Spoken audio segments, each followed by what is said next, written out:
So yeah, hello everyone, this is Gregor, welcome to the stream. I kind of wanted to do FreeSpace 1 today, and that didn't really work, because for some god awful reason that I can't understand, you actually need to run it through FreeSpace 2, then FreeSpace Open, and then kind of like mod like the entire first campaign bug into that. And that is like such a like roundabout way of doing things. Plus, you actually need to download like 10 gigabytes of like material to get it to work. That I actually just gave up, and I'm gonna do FreeSpace 2 instead. Hey, to Karen, hi, how's it going? How are we doing today? Um, yeah. So the way that like this should have worked, I needed to download FreeSpace 1, which I have on Steam, and somewhere down there, like as a box. I had to download FreeSpace 2. I had to download something called, I do also own FreeSpace 2 on GOG though.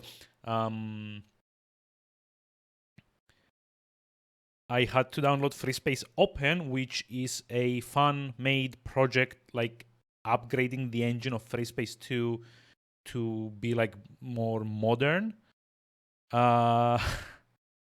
Then you have to download the mission files for FreeSpace 1, set up FreeSpace Open, download the FreeSpace 2 stuff, download the FreeSpace 1 stuff, download the mission pack, set all that up, and then you can play FreeSpace 1 through FreeSpace 2.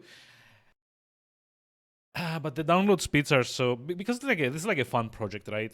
So like I guess like the hosting service isn't like used to dealing with like much bandwidth, so like requests or something. But anyway, I just gave up halfway, and I'm just like doing FreeSpace 2, which is I mean I did play this like ages ago.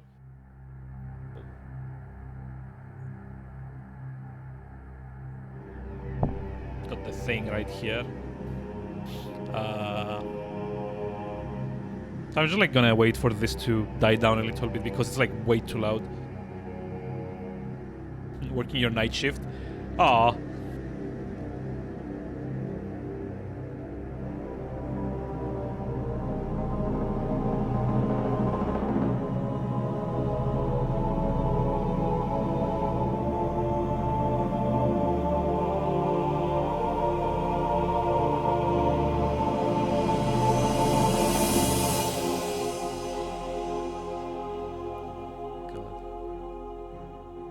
This is way too loud. I don't know why the intro cutscene is so loud, but I'm gonna let it play because it kind of like shows like a dramatization of like the ending of the first game. And it does set the tone for the second game as well.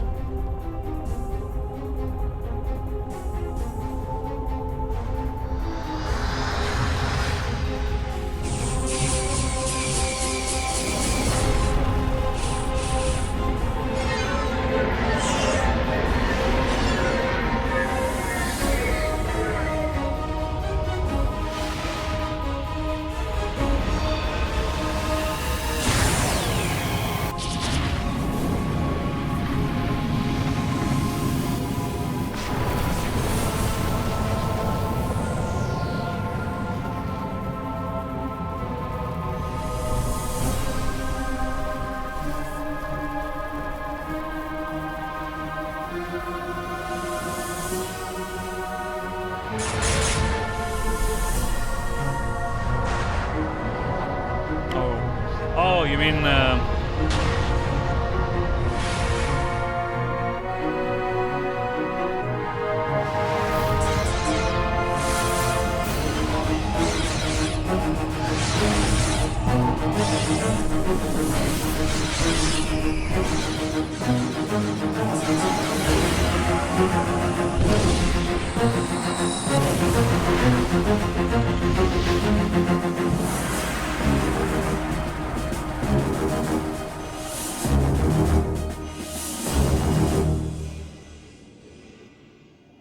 the end.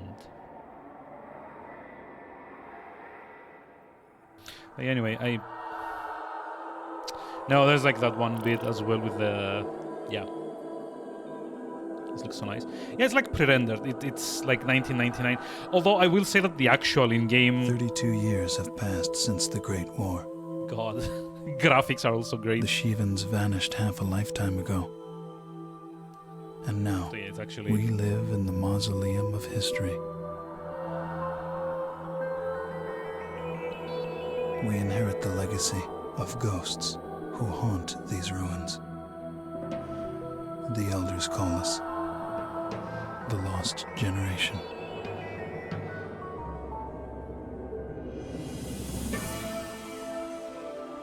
I remember stories of a glorious civilization,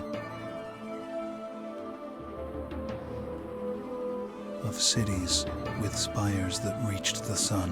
Gotta go. Oh. Well, anyway, sorry. I'm just like waiting for this to end before I can talk. But thank you for dropping by. This is like so loud. Of people with myths of humanity everlasting. Of children who saw in the embers of dying stars the destiny of their race. Oh, thank you. And they hurled themselves into the void of space with no fear.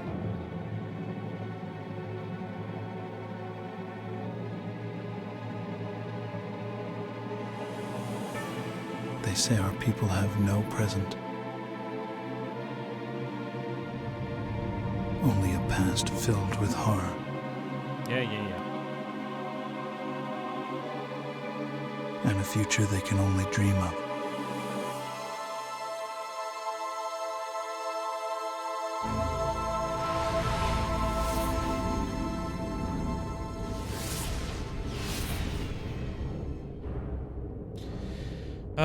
But yeah, this is... Now we forge a new alliance. Damn it! To guard the tomb of space. Yeah, this is like the problem with older games. Like, and find within its cold expanse the in-game sound might the be salvation like better equalized, but the cutscenes were always kind of like louder somehow.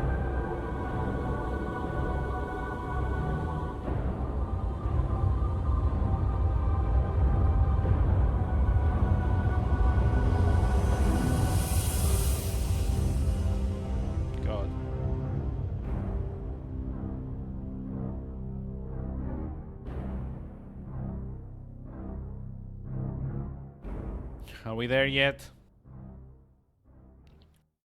I mean, honestly, I do kind of hope that like the rest of the game audio is like the rest of the cutscene audio is a bit like lower, because it's getting to the point where like I have to pause. And this game has like some very lengthy cutscenes at some point.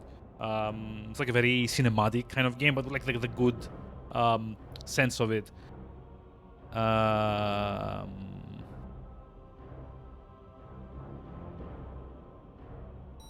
But yeah, let's see. I think I set everything up beforehand. Now, normally, like if I had managed to get FreeSpace 1 working, it would appear here. There's like this is actually a very robust game as far as like user-made content is concerned, because it actually ships with like a the original version of like 1999 shipped with like a God, I forget what it's called. It's like a mission editor, but it's called FSAL or something like that. So you can basically make your own missions and even like your own campaigns if you are like dedicated enough. And there have been people that were dedicated enough to do it. And yeah, like normally I would probably be running FreeSpace 1 through this, but it was taking way too long and I was gonna miss the stream. So I just, you know, I'm just like planning on doing FreeSpace 2. It's also a great game. I may have played it to death a few dozen times, but it's like still like a great game. I would like highly recommend getting this and getting FS Open to kind of like give it widescreen capabilities, better textures, like a bit more scaling for the cutscenes and so on and so forth. It's a great game. It's like one of the best space sims that you can actually get. Even like discounting more modern stuff like Freelancer or like maybe Elite Dangerous is a lot better in the macro stuff, like the exploration, the universe, like the technical details. But for dogfighting, this for me has been the best that it could ever be. Let me show you why. Let's like go start the campaign. So this is like our first tour of duty. We're like a rookie pilot, an ensign. Welcome to Vega, Ensign. I'm Lieutenant Lukakis, And this is- squadron leader of the 53rd Hammerheads. You've been assigned to our unit. The Hammerheads are a space superiority squadron. We'll be flying the Myrmidon fighter, developed to replace the old GTF Ulysses. The Myrmidon is a Terran Vasudin design and a versatile ship with high marks for speed, maneuverability, armor, and loadout. This is like what we've been flying for the first few missions. And yeah, as the story progresses in this, you basically get like promoted, sidestepped, reassigned, moved to like other squadrons, and each one has like its own kind of like functionality, much like a contemporary army has like different like units for different tasks. So this is like where we'll be doing most of like the light dogfighting, and then you move on to like being like fighter support. I think you can also do a stint as a bomber, and in between there's also a few segments where you're kind of doing like espionage missions. I mean, in terms of gameplay, it's not like that different, but it's kind of nice that they keep it a bit fresh with like how your objectives work, because like some missions you might just like be shooting down enemy fighters, and then the next one you just need to get close enough to like an enemy armada to kind of like scan things and move, like leave before you get noticed. It's like very I love this game, if it wasn't clear. The 53rd Hammerheads were formed during the Great War. And there's like so much lore as well. We served on board the GTD Like there's like so many of these that you get to of Terran space travel. You may not know enjoy, this, but you the know? pilots who destroyed the ST Lucifer in 2335 were based on the Bastion, and some were even Hammerheads. With the 53rd, you're part of a long and proud tradition. Yep. This is one of the original what do you call them? Squadrons from the first game. So whenever it mentions the Great War, that's like the events of FreeSpace 1. When the explosion of the Lucifer collapsed the jump node to the Sol system and severed all contact with Earth, Command transferred the Bastion to the 4th Fleet in Vega. Since then, we've called Vega our home. Now Command has decommissioned the Bastion and reassigned its squadrons to the newer Hecate destroyers. We'll be joining the GTD Aquitaine, flagship of the 3rd Fleet, Capella. So yeah, so like a brief recap. Like I haven't played the first one, but like you do get bits and pieces of what happened through this game. Basically, the idea is that sometime in the future, humanity encounters a species called the Vasudans, and they immediately start fighting for like whatever reason. But eventually they have to make a truce and unite against a common enemy, which is the Shivans, who have like such like high-tech capabilities that their ships were almost invincible. And eventually like the massive super destroyer, like whenever it says here like SD, where was it, like it should say like SD Lucifer, that is like the super destroyer class of ships, and it was so powerful that in order to defeat it they had to collapse the jump node, it's called, the portal, I guess, to Earth. So in this game's timeline, humanity at this point is stranded away from Earth and cannot get back, because they had to blow it up in order to stop the Shivans, basically. The Aquitaine will be here in 36 hours. In the meantime, it would be advisable to review your training. We have all the simulator modules you'll need for the Myrmidon fighter. These modules will give you a refresher course on such basics as your head-up display, throttle controls, and targeting. If you need to review your training, now would be a good time to do so. So yeah, I'm actually gonna do this because it's been so long since I've played this that I don't really remember Because this is your most first of the combat controls. assignment, you'll be authorized to carry the standard armaments. The Subak HL-7, the Tempest Dumbfire, And the funny the thing is Rockeye that Heatseeker this is missile. like one of These those weapons are games that covered in really training takes to modules heart the and in whole tech room database. simulator part of like space sim. This game uses like more than half the keyboard in order for you to do things with. You have stuff like throttle control, 3 different types of targeting, a minute control scheme for distributing shields to your various energy to your various systems, weapon schemes and manipulation controls. You've got like 9 different types of thrust. It's actually fun. TSM units are approved for use as part of the GTVA combat training program or as a review for qualified pilots. The TSM series is not intended as a substitute for actual field training. Also, yeah, the nice thing with like the briefings is that you can actually click on any element to get like a nice little like 3D close-up so that you know what they actually represent. Welcome to Module. So, one thing before I begin, this will be the first time that I'm actually using mouse look in order to play this. I don't know how it's gonna go. It's probably gonna make at least a few maneuvers like rolling and kind of like pitch and yaw and all of that feel a bit different. But we'll see. We'll see how it goes. Also, aside from the widescreen, this is like mostly how the game looked back in the day. Maybe like a bit less high resolution. In the lower left-hand corner of your HUD is your target view.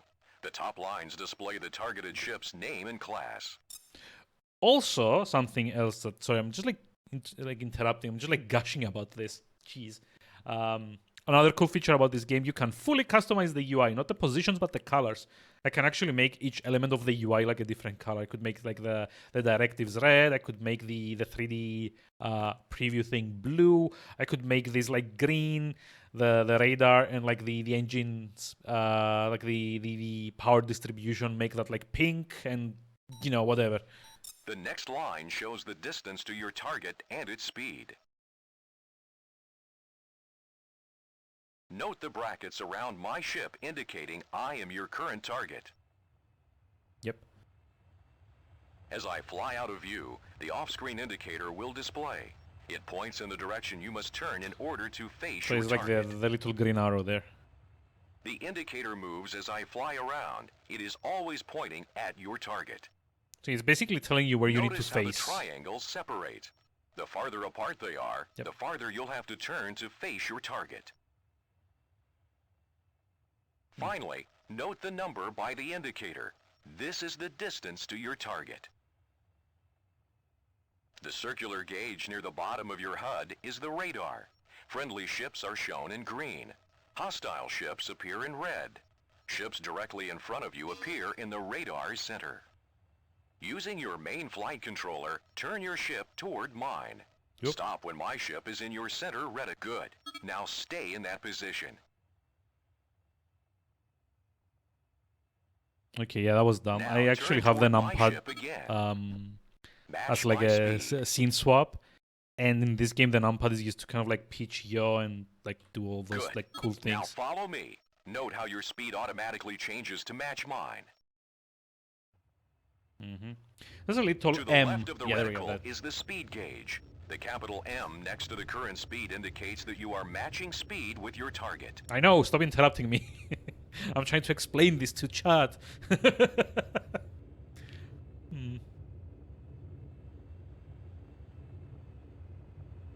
Now, I want you to accelerate and move to within 125 meters of me. Do not collide with my ship. Good. Now, decelerate to drop 200 meters behind me. Well done. Now let's practice using the afterburner. Engage your afterburner, pilot. The gauge to the left of your speed gauge displays remaining afterburner power. Note that your engines consume it rapidly. Yep. That extra speed is Although, useful for quick, evasive maneuvers and we closing can actually large max distances. out my... Maintain oh, your you can't maximum actually see top it. speed. Try it now. Oh, hold on. Hold on, hold on, hold on. I wonder if it's gonna crash if I tab out. Because there is like an important part of the UI in the bottom right. I'll go full speed. There we go.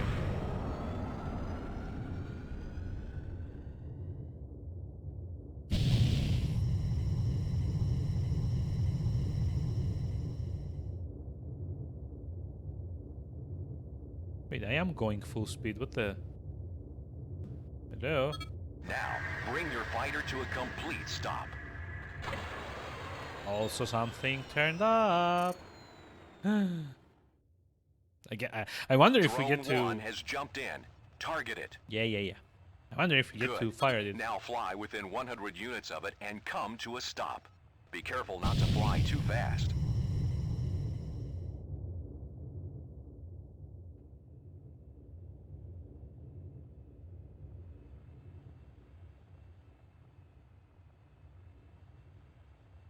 Well done. Note that it takes some time to come to a complete stop. Yes, Mom, I know. Shoot it down. Now fire your primary weapon at drone near the center of your HUD. The hull integrity of your target is displayed. Notice that it has dropped from 100%.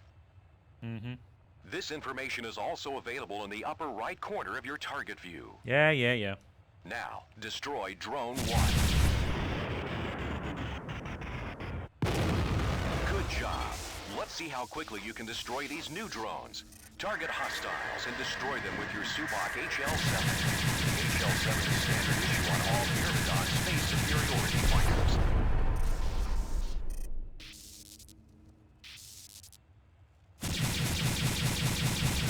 Invalid target. Hold your fire. I love how the trainer is like trying to get into my line of sight, line of fire for like whatever reason. Well done. This concludes Module TSM-103C. Most sorties will end with an order to return to base. Do not leave the field of engagement until you have been authorized to do so. Your navigation computer will be programmed with the proper coordinates. All you need to do is engage your subspace drive. Do this now.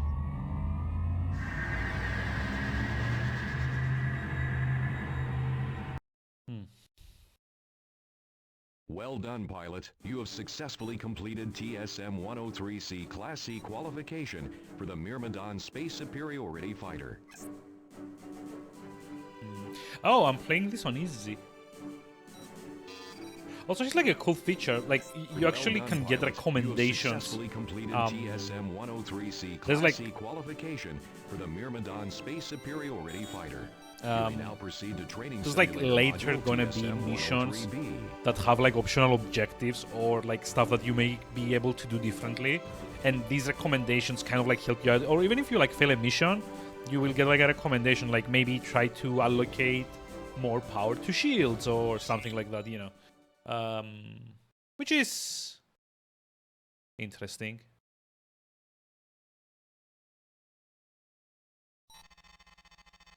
Welcome to Training Simulator Module TSM-103B Class B qualification for the Myrmidon Space Superiority Fighter. This module has been designed to acquaint pilots with advanced targeting controls, weapon systems, and rearming procedures. I'm actually gonna just like start Welcome it, to to be Module honest. TSM-103B, pilot. Don't touch the controls until you are told to do so.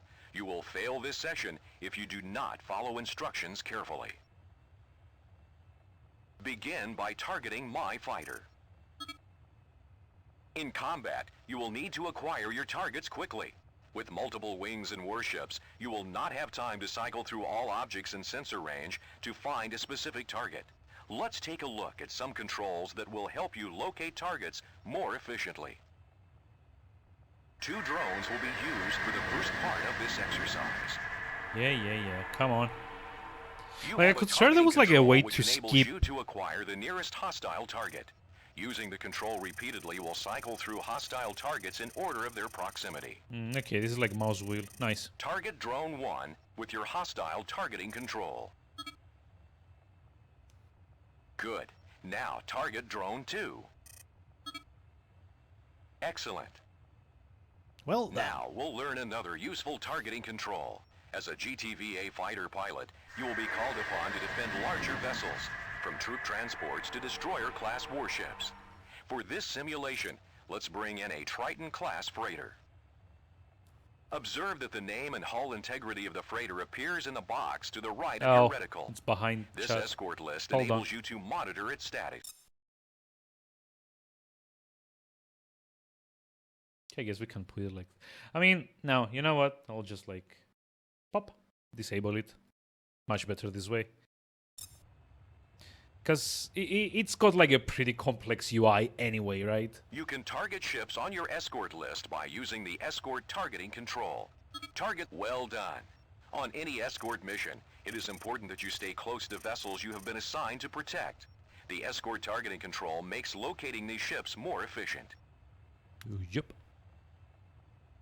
Be advised, the escort list will not be limited to ships you have been ordered to protect. Any major target, friendly or hostile, could appear on that list. This will help you monitor the status of ships with tactical or strategic importance. Mm-hmm. Let's Yes. review what we've covered so far.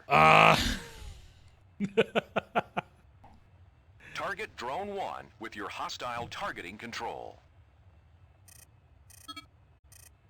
Now, target drone 2. Now, target the freighter with your escort target. Well done. Yeah. In Module TSM-103C, you practice firing your HL-7. We'll now take a closer Bye-bye. look at your primary and secondary weapons. Your weapons loadout is displayed to the right of your reticle. Primary cannons are listed above your secondary missile banks. Use your primary weapon selector to toggle either one or both cannons to... The Myrmidon Space Superiority Fighter has 3 missile banks. As a new pilot, you will be authorized to use the Tempest Dumbfire and the Rockeye Heatseeker. Let's practice firing the Tempest. Use your secondary weapon selector to arm your bank of Tempest missiles.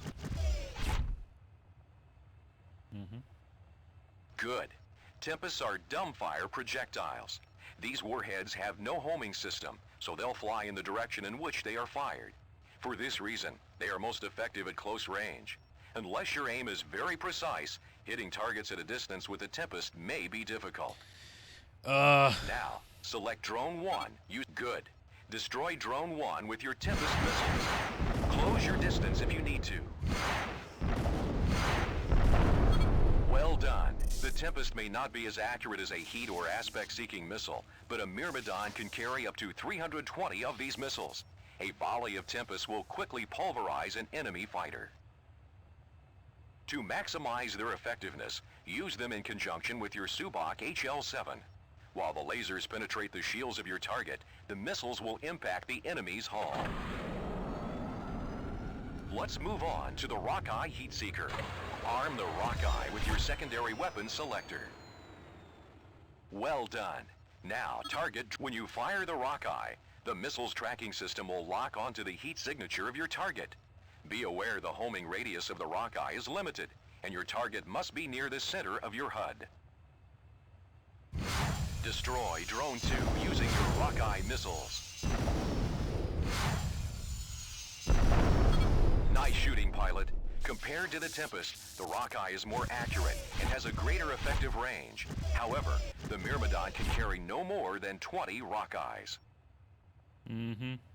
You can also toggle double fire mode. We will now send in more drones so you can practice firing missiles. Be sure to toggle between banks so you can get a feel for both the Tempest and the Rockeye.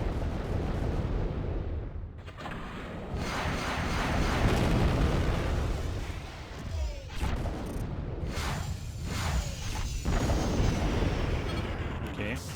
When you run low on missiles, you need to rearm your fighter. To do this, you must call in a support ship.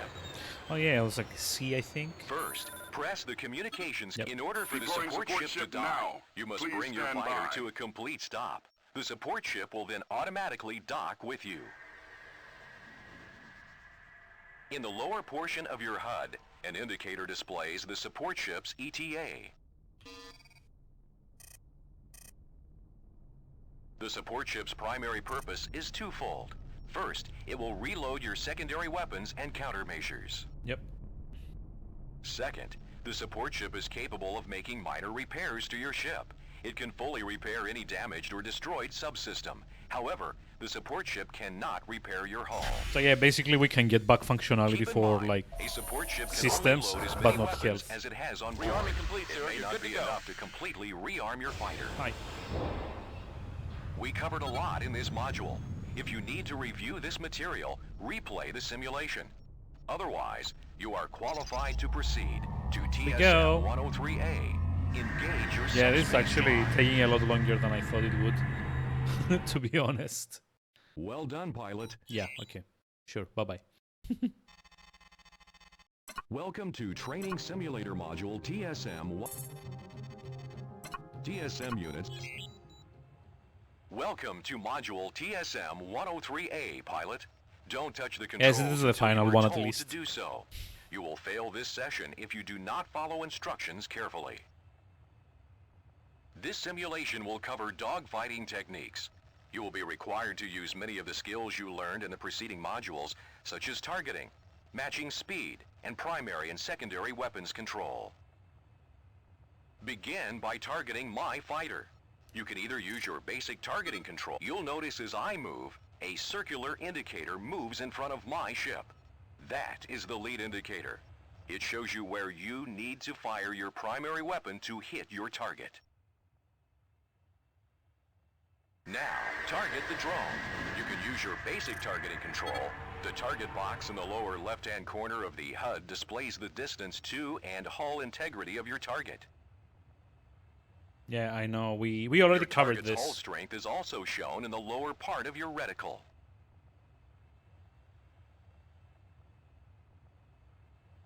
As I shoot the drone, watch its hull integrity drop slowly.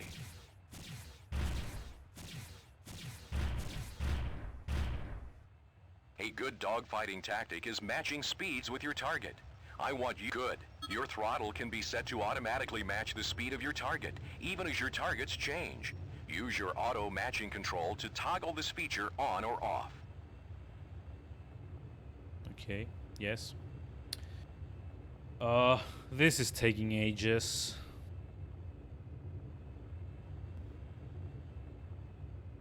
Oh, Alt and M. Okay, sorry. Good. You should be on the move at all times during a dogfight. Now, destroy the drone. Bye-bye. Don't forget, you also have missiles. Yeah, the drone is destroyed. I don't think I need the missiles anymore. 2 new unarmed drones have arrived. Destroy both of them. Remember to match their speed. Nah, I'm okay. An easy way to target new hostiles is by using auto-targeting. This will automatically target your nearest hostile after Yeah, your current that's target has either usually left the not area a good or idea has been there. Good job. Like, I could have it turned on, but... This drone is armed. It will start firing upon you in 10 seconds. Destroy it. Yeah, sorry, no, it's not. Now It's comes the not. fun part. 5 pairs of armed drones Oh, will jump lovely. in. Destroy as many as you can.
That should be right. No, it's like another one.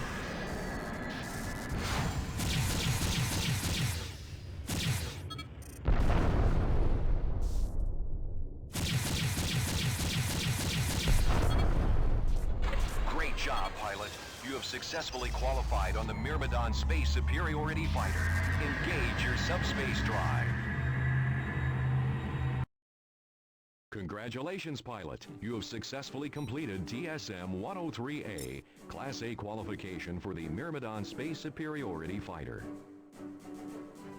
So yeah, basically this game also has like a version of achievements in that you actually get like a bunch of medals based on how you resolve certain missions. Like this one here, like they're like for total amount of kills.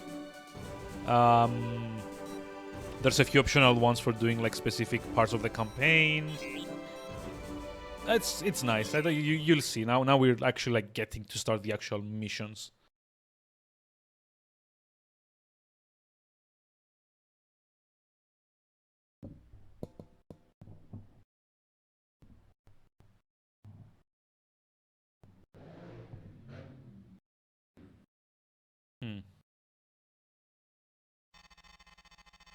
This is Admiral Petrarch, commanding officer of the GTD Aquitaine. For those squadrons joining us here in Vega, welcome aboard. With a complement of 150 combat spacecraft, the Aquitaine serves as flagship of the GTVA 3rd Fleet, based in the Capella system. You join an elite crew of 10,000, the finest officers and enlisted personnel serving the Alliance today. After 18 months of fighting, Admiral Bosch's Neo-Terran front has become the most significant threat to regional security since the Great War ended 32 years ago. The NTF demands the independence of their systems and the revocation of the Beta Aquila Convention, or BATAC. The BATAC Treaty centralized power in the GTVA as the supreme authority in Terran Vasudan space.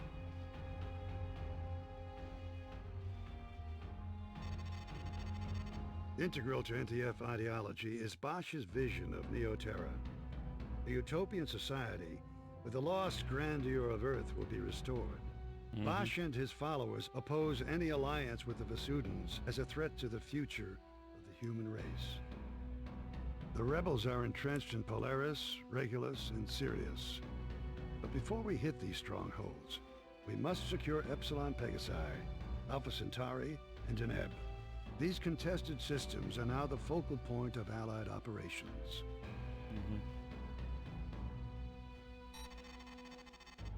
Allied Command has ordered the Aquitaine into the Deneb system. There, we will reinforce the 13th Vasudan Battle Group, led by the GVD Samtic. Both the NTF and the GTVA have sustained heavy casualties in the battle for Deneb. In the past 72 hours, we have lost the GVC Andromeda, the GTC Trafalgar, and over 15 fighter wings. Command anticipates the arrival of the Aquitaine and the Samtic will shift the battle for Deneb in our favor and force the NTF to withdraw to Sirius. This is Captain Lukakis, squadron leader of the 53rd Hammerheads. Yeah, remember At this guy from the 0320 very, hours, the very Aquitaine first entered intro? the Deneb system. Admiral Petrarch launched fighter and bomber wings as part of an all-out attack against NTF positions throughout the system. He has kept the Hammerheads on standby until now. Yep.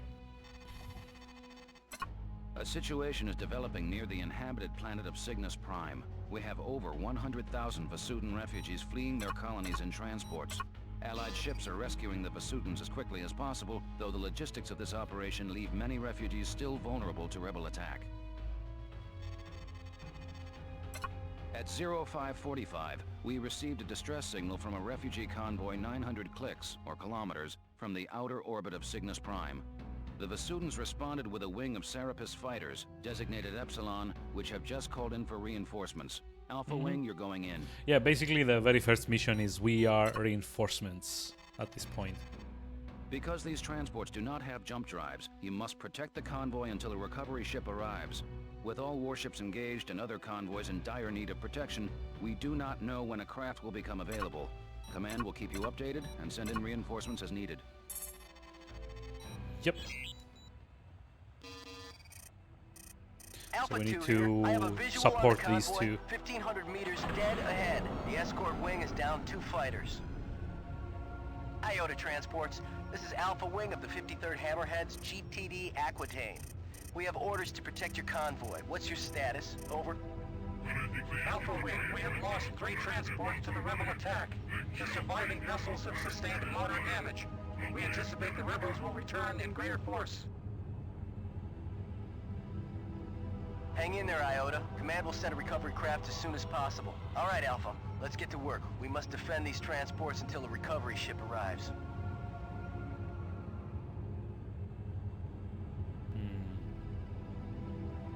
Sensors picking there up we go. incoming hostiles. Berg's closing in. Alpha 1 and 2, intercept those fighters.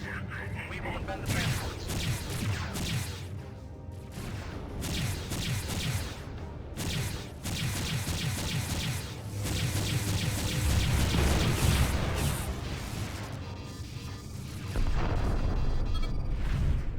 Nice. That was fast enough. Incoming jump signature. Hostile configuration.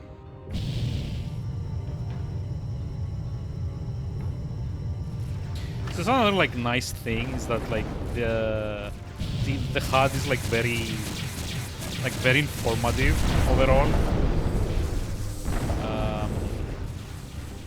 Because like the UI changes slightly based on like distance or how many like friendlies are like targeting your Incoming jump target. signature. Hold on. Hostile configuration.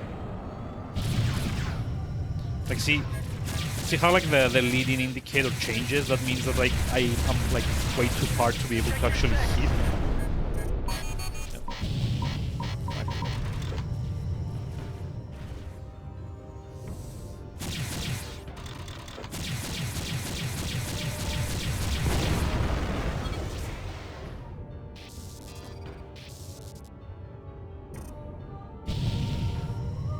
Incoming jump signature. Hostile configuration.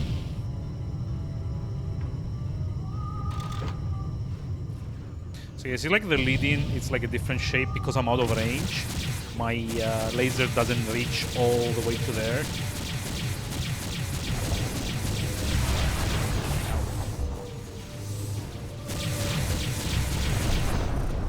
I think I probably need to at least change the sensitivity a little bit.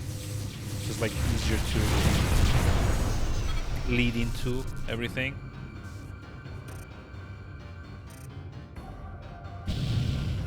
Reading hostile indicators.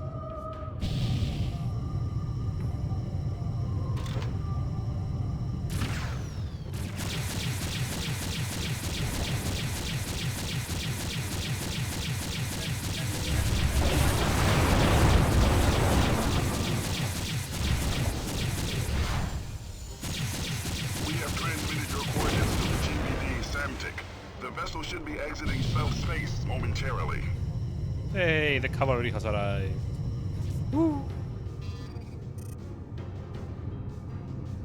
Command, this is the GVD Samtic. We have arrived at the designated coordinates.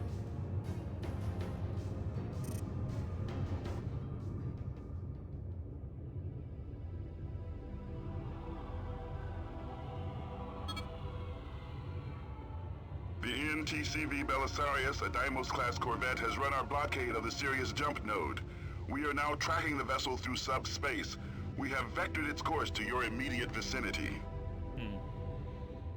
Acknowledged, Command. We will intercept the target.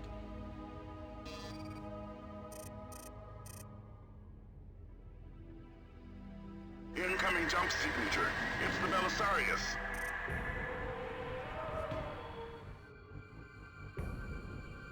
Gunnery control, power up photon beam cannons. Commence plasma core insertion. Yeah, check this out. This is actually very cool. I think this is like the first time that the game shows you like the beam weapons. Belisarius, this is the GVD Samtic. You are ordered to power down and surrender. Negative, Vasudin. The NTF is the only legitimate authority in this system. Surrender or be destroyed, Belisarius. This is your final warning. Your posturing insults us both, Basudin. I will not give up my ship. As you wish. Recovery control. Open fire.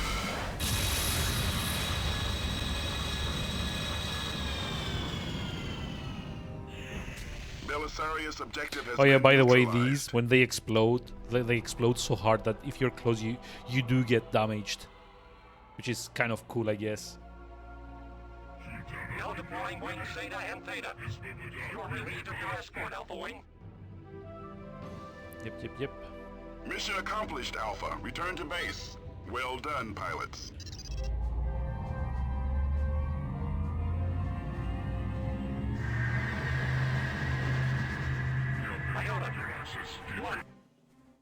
Good work, pilot. You held off the rebel attack and saved both Basudin transports from destruction. Your squad mates and I all agree you'll make a fine addition to the 53rd Hammerheads. Yeah. Command reports that 75% of the refugees have been recovered with few casualties. The remaining 25% are under Allied protection and will be rescued shortly. We've also won major victories against the NTF. Yeah, I'm just like gonna not like hear like the entire thing every single time. Just want to get to the actual missions.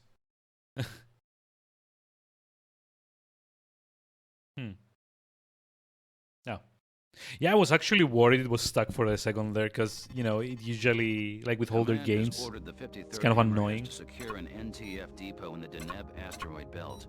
6 sentry guns are positioned around the depot, and rebel freighters are now moving the cargo out of the area. The NTF has gone through a lot of trouble to hide these materials. Alpha 1, your mission is to seek and destroy all targets of opportunity, including freighters, cargo, and sentry guns. Beta Wing will scan the cargo. Recon sighted a wing of Lokis guarding the depot, so prioritize these bandits. Do not underestimate the importance of this mission, pilot.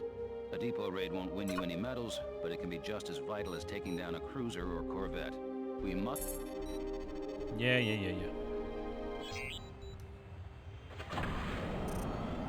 Okay, Alpha Wing, let's take out the fighters and freighters. Beta will scan the cargo. Watch those sentry guns. Beta Wing, target cargo units and close in to scan. Optimal distance is 150 meters. Alpha 1 and Alpha 3, you target the fighters. Stay focused on those Lokis. The hell? Oh. Command, we got a problem here. We can't scan the cargo. Run a diagnostic, Beta. Are your sensors malfunctioning? That's a confirmed negative. There's some kind of shielding on these units. Our sensors can't penetrate. Acknowledged, Beta. Abort the scan and engage the enemy. What about a recovery out? Negative, Beta. Command will not risk recovery in that asteroid belt.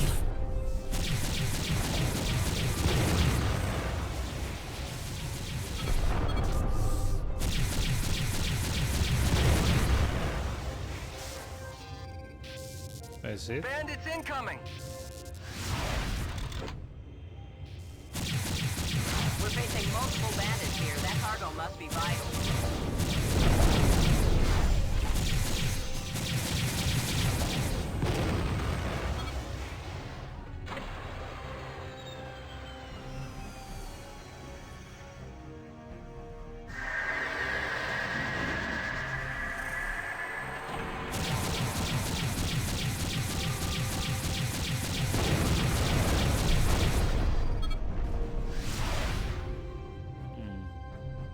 So I don't actually remember if like destroying All these bandits have does been anything. neutralized. Alpha and Beta, destroy the cargo unit.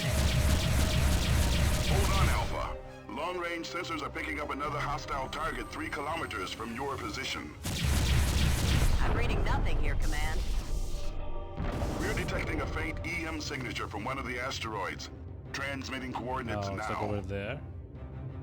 I'm still not getting a clear reading. There's too much interference. There should be a flashing red blip on the radar screen of your HUD. Maneuver your fighter until this blip is centered in the radar. This will point you in the right direction. Okay. It's a large asteroid, Command, with some kind of structure built into the surface. Let's take a closer look. Proceed with caution, pilots.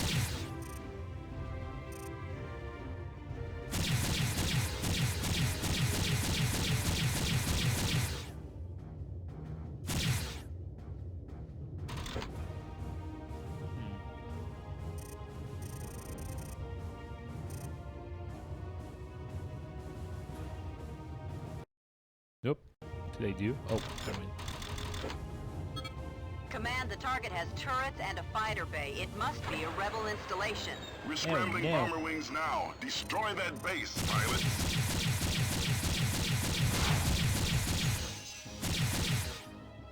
Delta Wing now in position. Command, I'm picking up incoming hostiles. Oh, shit. Engage and destroy those fighters. We need to clear a path for Delta Wing.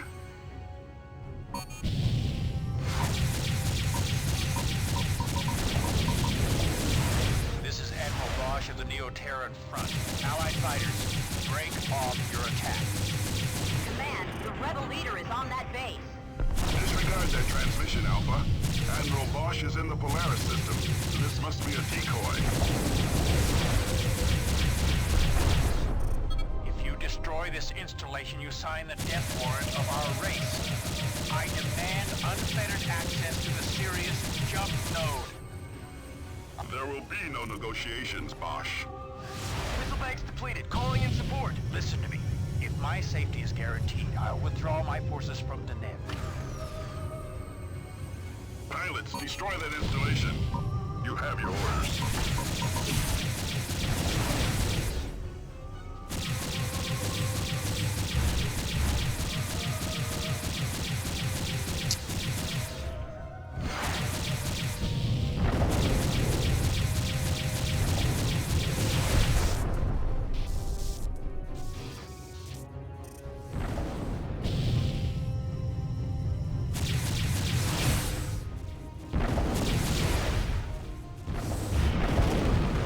Oh, someone else got the kill. Damn it. The asteroid is breaking apart, Command. All hostile fighters have been neutralized, Command. Yo, shit, nope.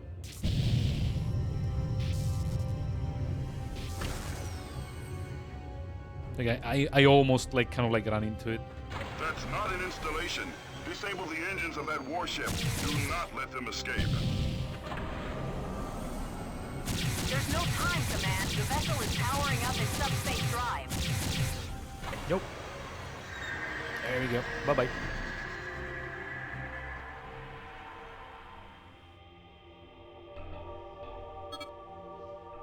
Oh, Bosch primary and his ejection. warship have jumped. Yeah, well, you can't actually do anything This about mission this. is over, Alpha. Like- Return to base. At this point, the game doesn't really give you any tools to like disable engines or target subsystems. You shouldn't be able to know Command has how issued to no do that. official explanation for Admiral Bosch's presence in the Deneb system. The hidden base and the shielded cargo units only compound the mystery of the Admiral's agenda. Under the circumstances, there was nothing you could have done to stop the escape of Bosch's command frigate, designated the NTF Iceni. Yep. So yeah, this is like why I like this game. Like it's like a space, like a dogfighting sim, but it also isn't like afraid to do like the big, Intelligence like has tracked Admiral story Bosch's beats. command frigate, the NTF Iceni, through subspace. We have vectored its course to the Sirius jump node. The 53rd is being scrambled to seek and destroy the Iceni before it escapes Deneb. We have pre-assigned your loadout, and your fighters are now standing by. Report to the flight deck prompt. Engage full burners and intercept the Iceni. They are 2 kilometers from the Sirius jump node. Command, we're 5 clicks from that Corvette. Those coordinates you gave us were bogus. We don't stand a chance of catching that ship. You have your orders, pilot. Command, where's the blockade? Why isn't the Alliance guarding this node? Ooh. Our line of defense has been reprioritized for engagements elsewhere in the system. Like I'm pretty sure it's possible to get within like 2 kilometers of this, if you like put all your energy in like engines and like spam the afterburners, but I think the moment you get to like around 2 kilometers, it kind of like jumps away, or like a 1.5. I regret your efforts to intercept us have failed, pilots. Would be well advised to question the wisdom of Ow! Wait! Get back here! The Iceni has jumped. I repeat, the Iceni has jumped. Acknowledged, pilot. Request a status brief, Command. What the hell is going on here? You're out of line, pilot. Out of line? I don't think so. We're risking our lives out here. We deserve a straight answer. You can discuss this at your debriefing. We now have reports that rebel vessels are heading for the jump node. Stand by for mission update. Command out. Damn it! Command let Bosch escape. What are you talking about? They pulled the blockade. They gave us the wrong coordinates. There's no... Why are they bumping into one another? Why would they let it go? You tell me, pilot. I'm gonna need to know basis. What Stand the down, we're on actual your fuck? side here. Why did we attack the Iceni? Why did we destroy that cargo? I Like can these guys, live like with even like. being a Ooh, pawn if hold the on, never game mind. makes Sick, sense. stop. Inbound freighters with Loki escort. These targets escape the asteroid depot. Destroy those ships before they reach the node. Beta wing here. Target acquired and closing in. Why were they like bumping into one another? I don't get. I don't get this.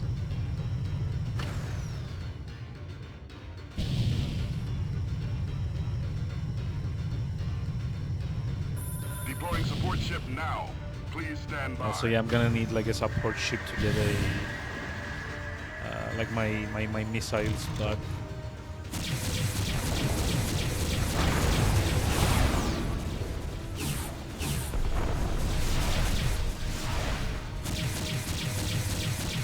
One freighter left. Let's finish the job.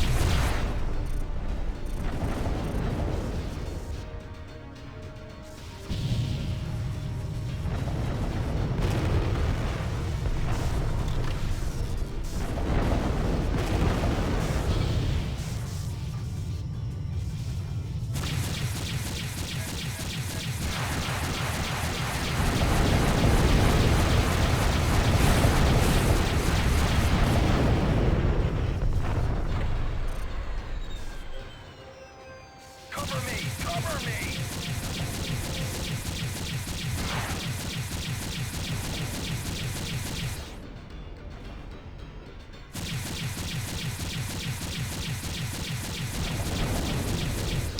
Okay, where's the where's my refill? Oh, wait, it's actually like trying to dog in. Two NTF cruisers have jumped in. The NTC Glorious and the NTC Impervious. They are heading for the node. Eliminate the fighter escort pilots. We'll deploy the SAMTIC to handle the cruisers. Those cruisers have anti-fighter beams with an effective range of 1,500 meters. Lure the escort away from the cruisers before you Oh engage. shit, yeah. This is like the kind of like the more like intense one. You need to avoid the beams and try and like get the fighters out of there.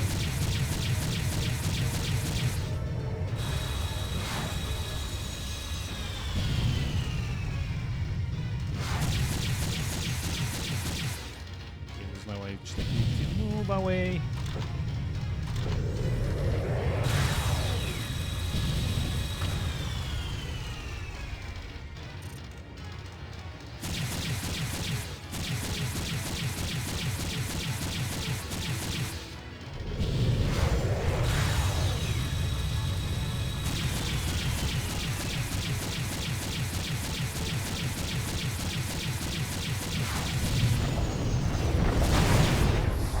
Oof.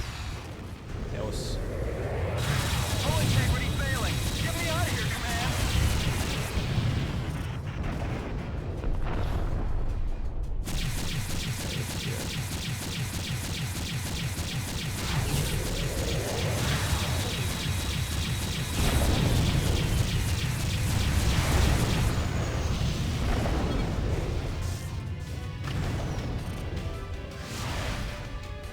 The SAMTIC is now on station.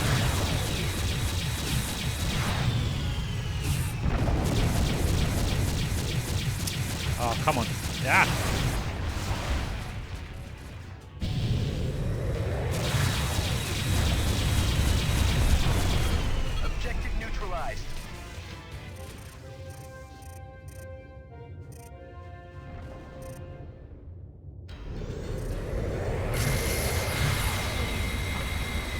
Now we get to enjoy the something, like wrecking those. It's kind of nice. I copy, pilot. Support ship in transit.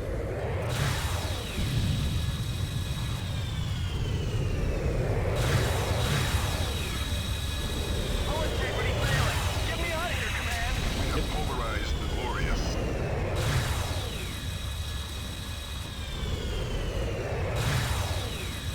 Come on. You can do it.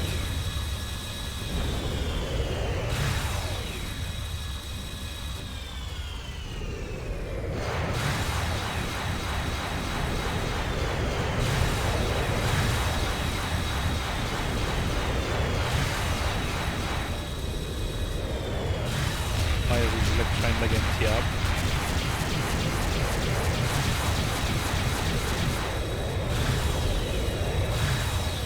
Why is the something missing so much?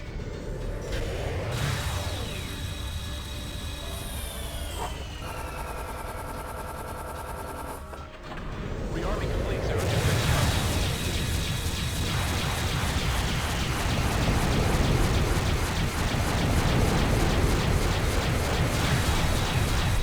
Hey, I got a kill. The impervious objective has been Oh, that's kind of neutralized. dumb actually.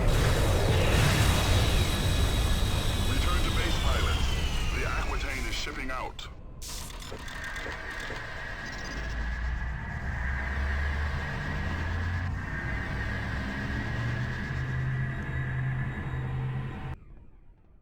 Admiral Bosch's command frigate reached the Sirius jump node. I have received no explanation either on or off the record for what happened out there. I assume we'll be informed on a need-to-know basis. Mm-hmm. Yes, we will. Like they do kind of explain it a bit somehow. Welcome to the 107th Ravens, pilot. I'm Lieutenant Samza. But yeah, we get a promotion after this mission. The Aquitaine is now en route to the Gamma Draconis system. The details of the situation there have been classified at the highest level, so I'm as much in the dark as you are. The Admiral will brief the crew when we reach 3rd Fleet Headquarters in Capella. The 107th is a heavy assault squadron, so our fighter of choice is the Hercules Mark II.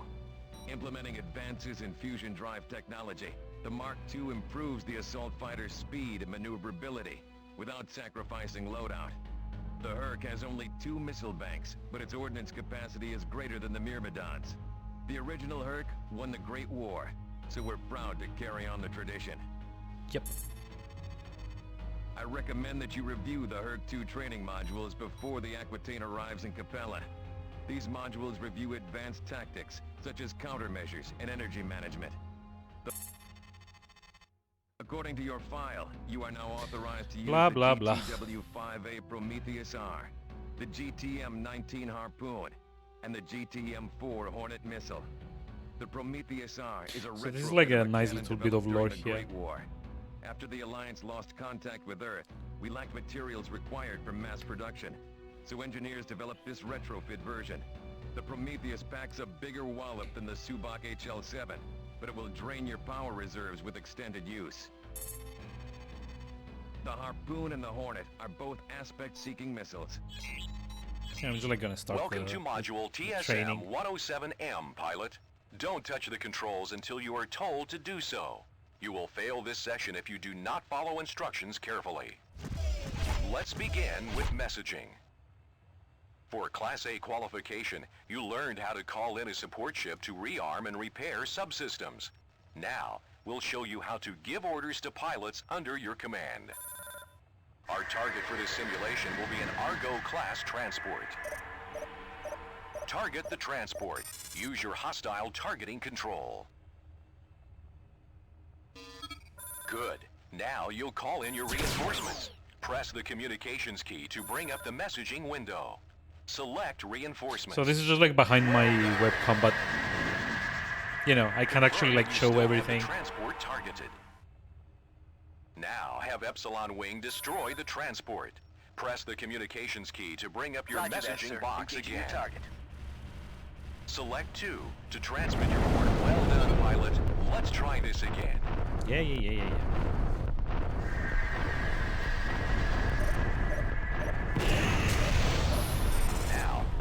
Order We'll take Epsilon 'em Wing down. to destroy Transport 2. Do you remember your previous instruction? If not, consult the directives list. Good work. Be aware that fighter wings are less effective against larger targets.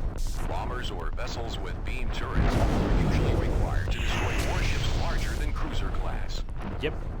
Also note that reinforcements are not always available, and you will have authorization to issue orders only to specific wings and ships. Mm-hmm. Now, let's order Epsilon Wing to depart. Press the communications key to don't have bring to up tell the me messaging window. Select 2 for Wing and 1 for Epsilon.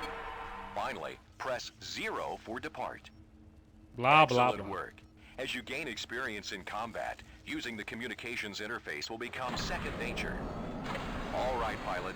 Now it's time to learn about countermeasures. When you launch a countermeasure, you present a new target for pursuing missiles. In theory, the missile should hit the countermeasure instead of ripping a hole through your hull. Yeah. You Tell need me to how. use countermeasures to survive in battle, but you'll soon learn this tactic does not always work.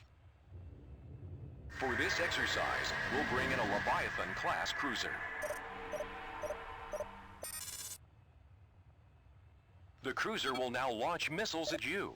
Press the countermeasures key to evade the missiles. Immediately increase your forward velocity to maximum and move away from the pursuing missiles.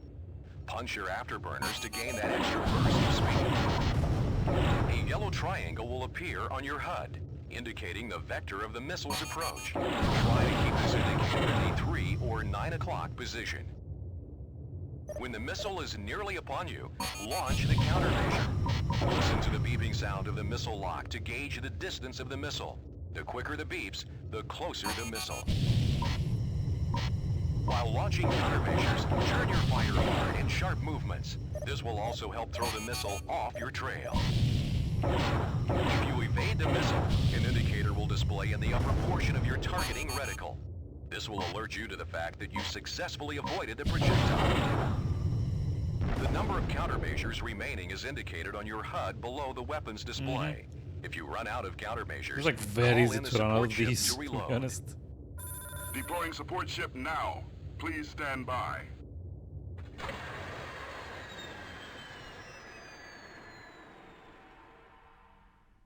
That's enough for evading missiles. Now, let's practice firing them. No, wait, come back. Hercules Mark II heavy assault fighter is armed with 2 banks of harpoons. Unlike Heatseekers like the Rockeye, you must acquire a lock on your target in order for an Aspect Seeker to home. However, the Aspect Seeker is well worth the effort because its homing ability is much stronger. Yep.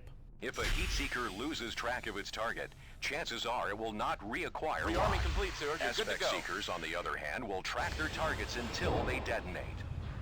Transport 3 is now entering. Let's take this opportunity to learn another targeting control. You have a reticle targeting control that will acquire the nearest object inside your reticle. Maneuver your fighter so that my ship is centered on your HUD.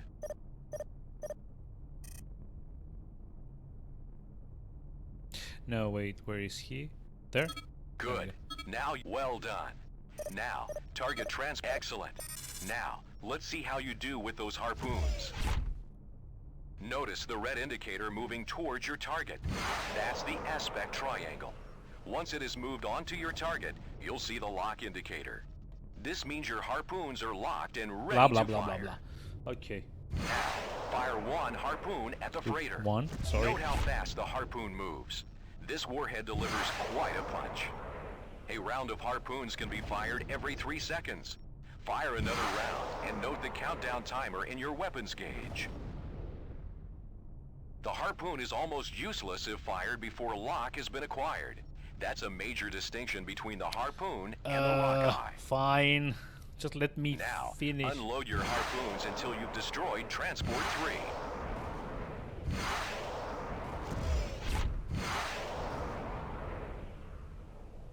Excellent job. Bye-bye. Let's see how you do against moving targets.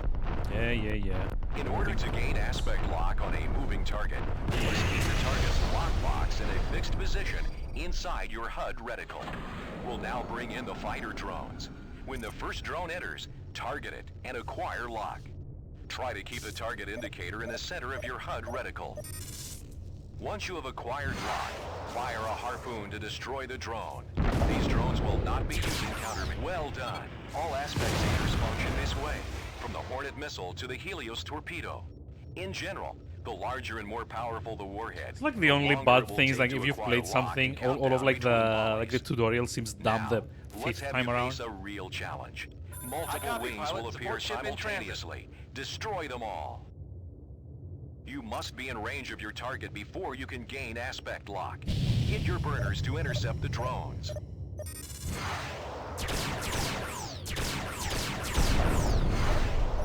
Yup.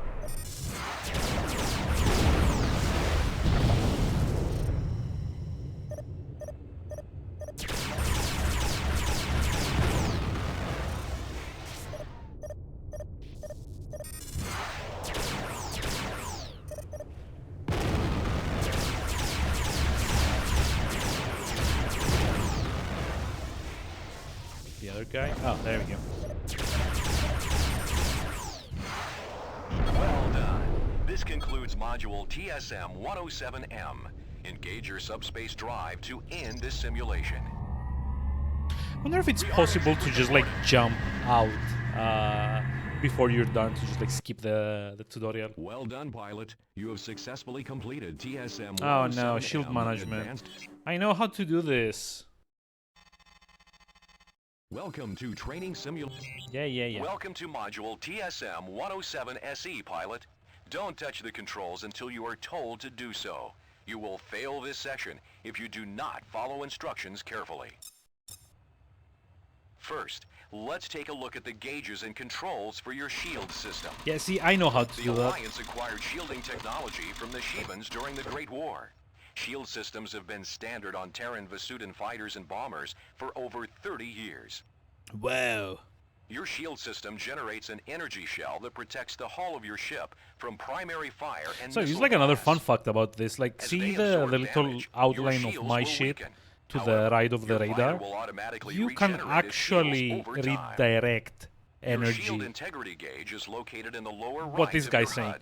So, This like using the gauge arrow is keys, now I can flashing. focus energy on like Your one shield is specific divided into 4 quadrant. quadrants.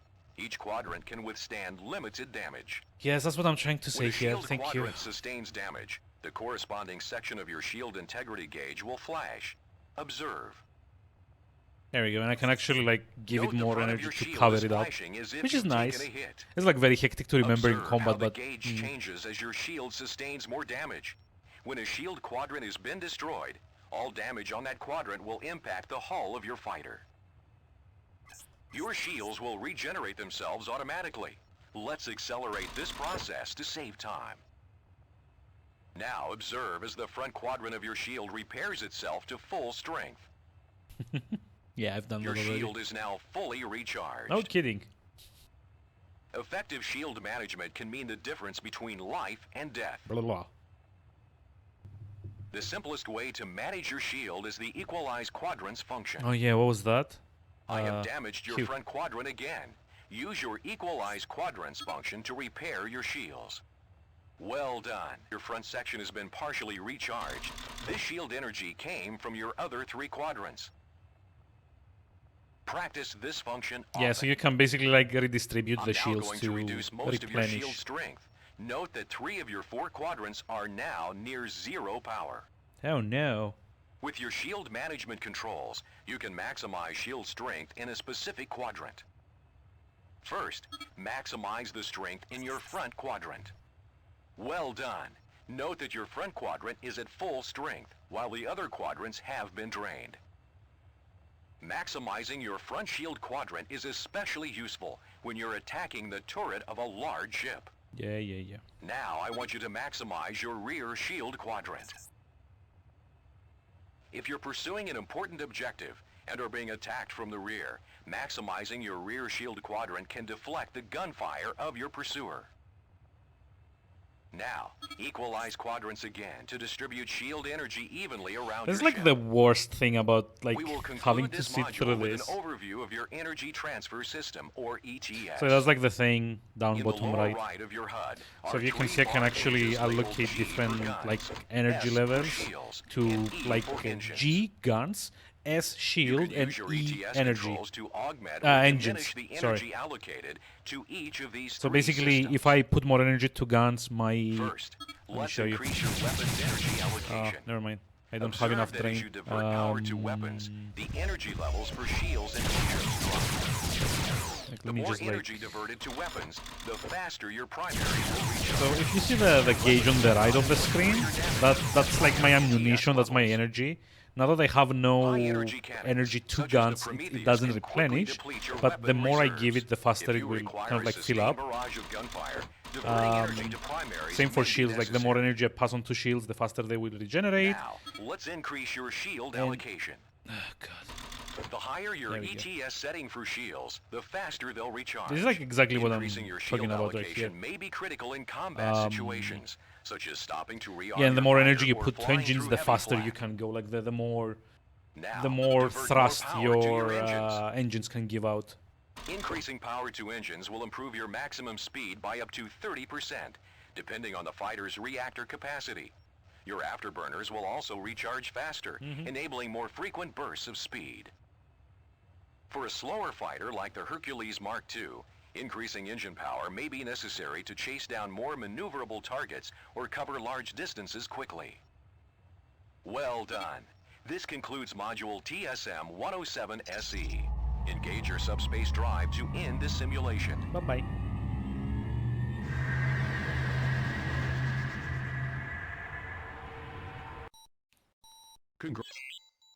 Can I finally get back to the cool story, please? I mean, thankfully, I think there's like only one more tutorial, and that's when you get to the part where you can damage subsystems. And I think that's about it. Oh, and bombers, no, so that's like 2 tutorials. Actually, I think there's like this, the part of the same tutorial. Of the GTD Aquitaine. This is Admiral Petrov. At 0115 hours, we received a transmission from 3rd Fleet Headquarters. A Sheevan cruiser and 3 fighter wings ambushed and destroyed the GTC Vigilant as it patrolled the Gamma Draconis jump node in the Capella system.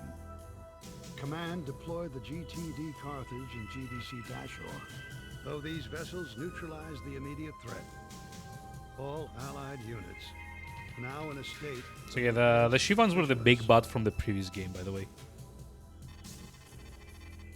Command has ordered the Aquitaine to spearhead the operation in Gamma Draconis as we investigate the origin and extent of this incursion. Gamma Draconis is a remote, uninhabited system discovered shortly before the outbreak of the Great War. The system has no planets, no viable resources. GTSC Ericsson... So how is it a system if it has no planets? 15 years ago, Don't you just like need like at least a couple like planetary bodies to call it a system? Recon flights in Gamma Draconis detected activity near an uncharted jump node. Closer examination has revealed this node is not a natural phenomenon, but a massive subspace portal of unknown origin. Actually, I just realized I probably need to raise the voice a little bit. Let's see, something like this. Just continue.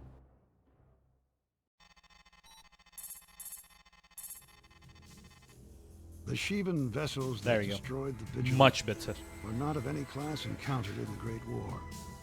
The light cruiser, designated Rakshasa, and the fighters designated Mara, have been added to your onboard database. This is our first contact with this species in over 3 decades. Our objectives are clear. We must secure Gamma Draconis, or face annihilation a second time.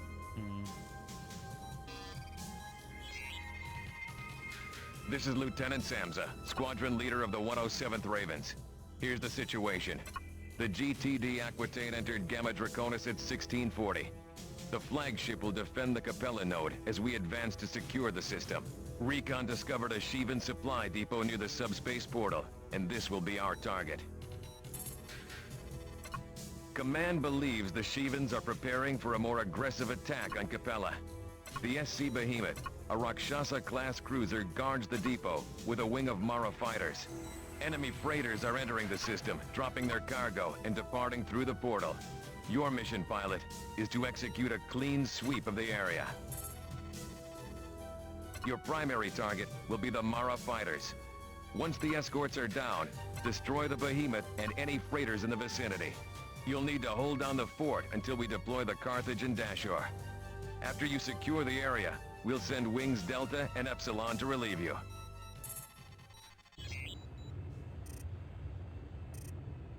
Command, this is Alpha 2. We're in. I've got a visual on the subspace portal. How many hostiles in sensor range? One wing of Maras closing in fast. The Behemoth is 2.5 clicks out. 2 freighters and a half a dozen cargo units are in the depot area. Destroy those fighters. The Shivans will send reinforcements, so let's secure this area as quickly as possible.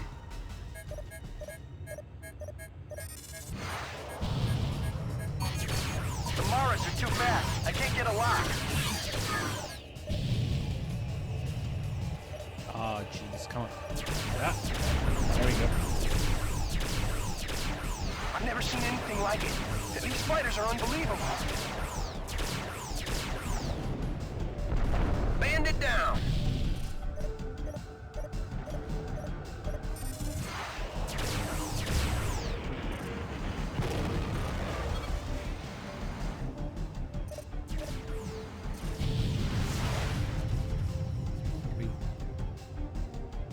Destroy Shmiaza. Okay. Oh. Okay. IFF confirmed. Hostiles inbound. We can actually destroy those?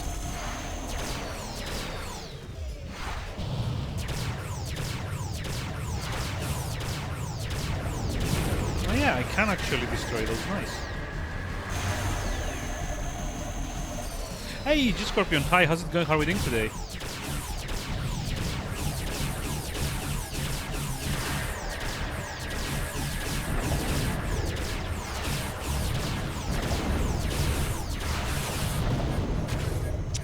Ah, jeez.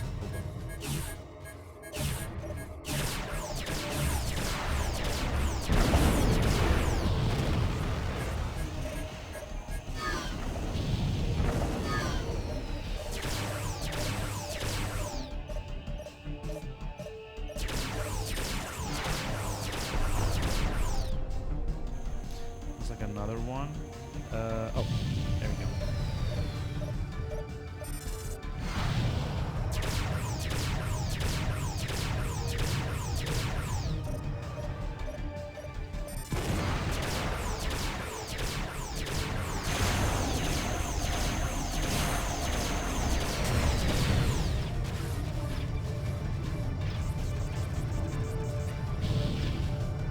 Command, all bandits are down. Now targeting the Behemoth.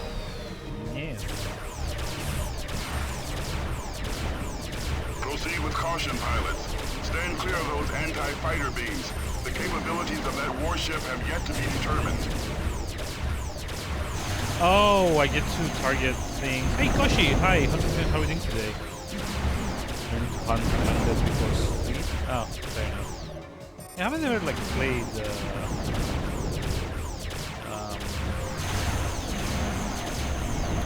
Red Dead Redemption. I guess you mean 2, right? Ah, jeez. It's a big one.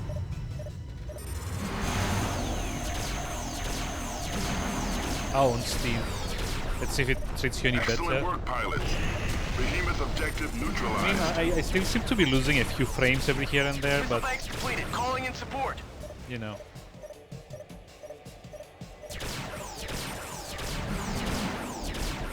I copy, pilot. Support ship in transit.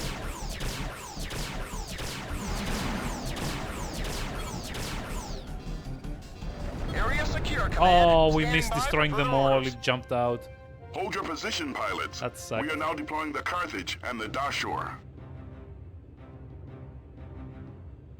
Oh, it's on Steam. Wait, wasn't like...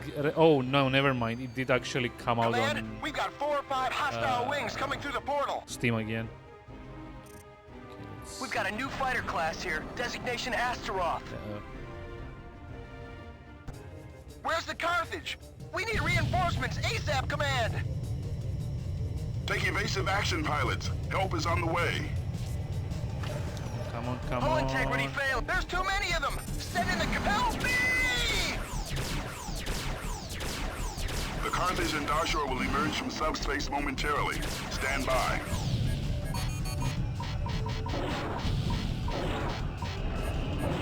Check your specs. This is the GTD Carthage. What's your status, pilot?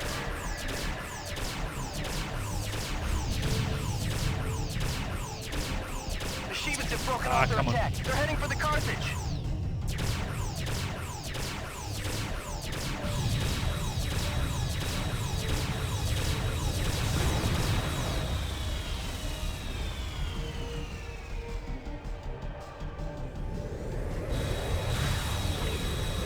Okay, I do actually need to rearm here, unfortunately. Roger that, sir. Engaging your target. Come on.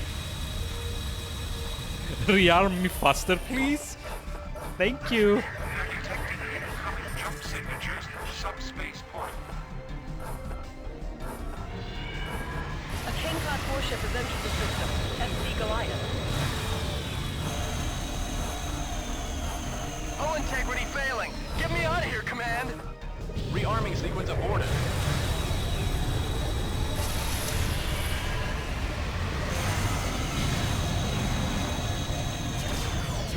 Oh, hold on. These are like bombers, right? Uh-oh.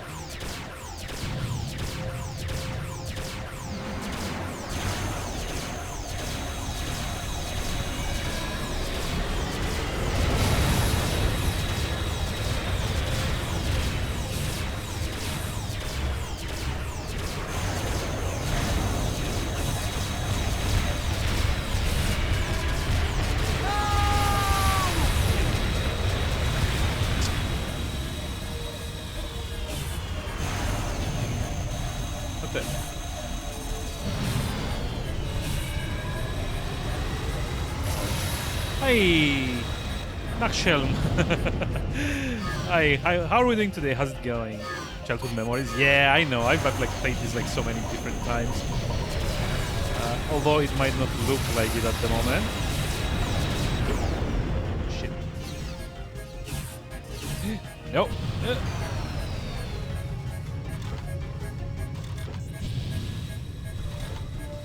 Wait, who's targeting me?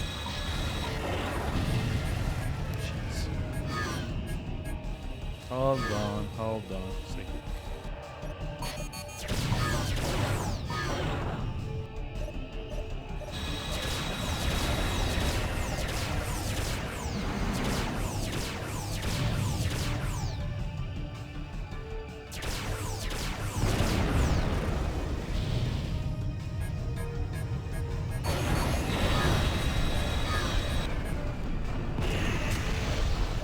It's actually a lot harder with the mouse than I thought it would be. Because like usually I would play this with like just a keyboard. Sound of the beams, yes. Especially in like later missions when you get like 3 or 4 different cruisers or like higher. Or when you get to like have the Goliath as well. That's like so good.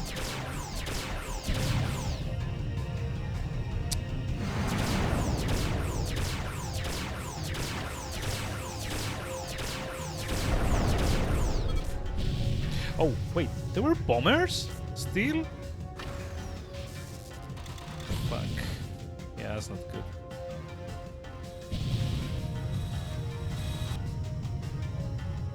Wait, is it like stuck? I mean, it kind of looks like it's stuck.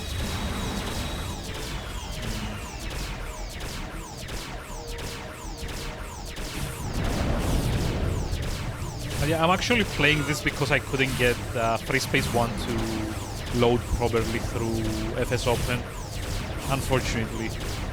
Come on.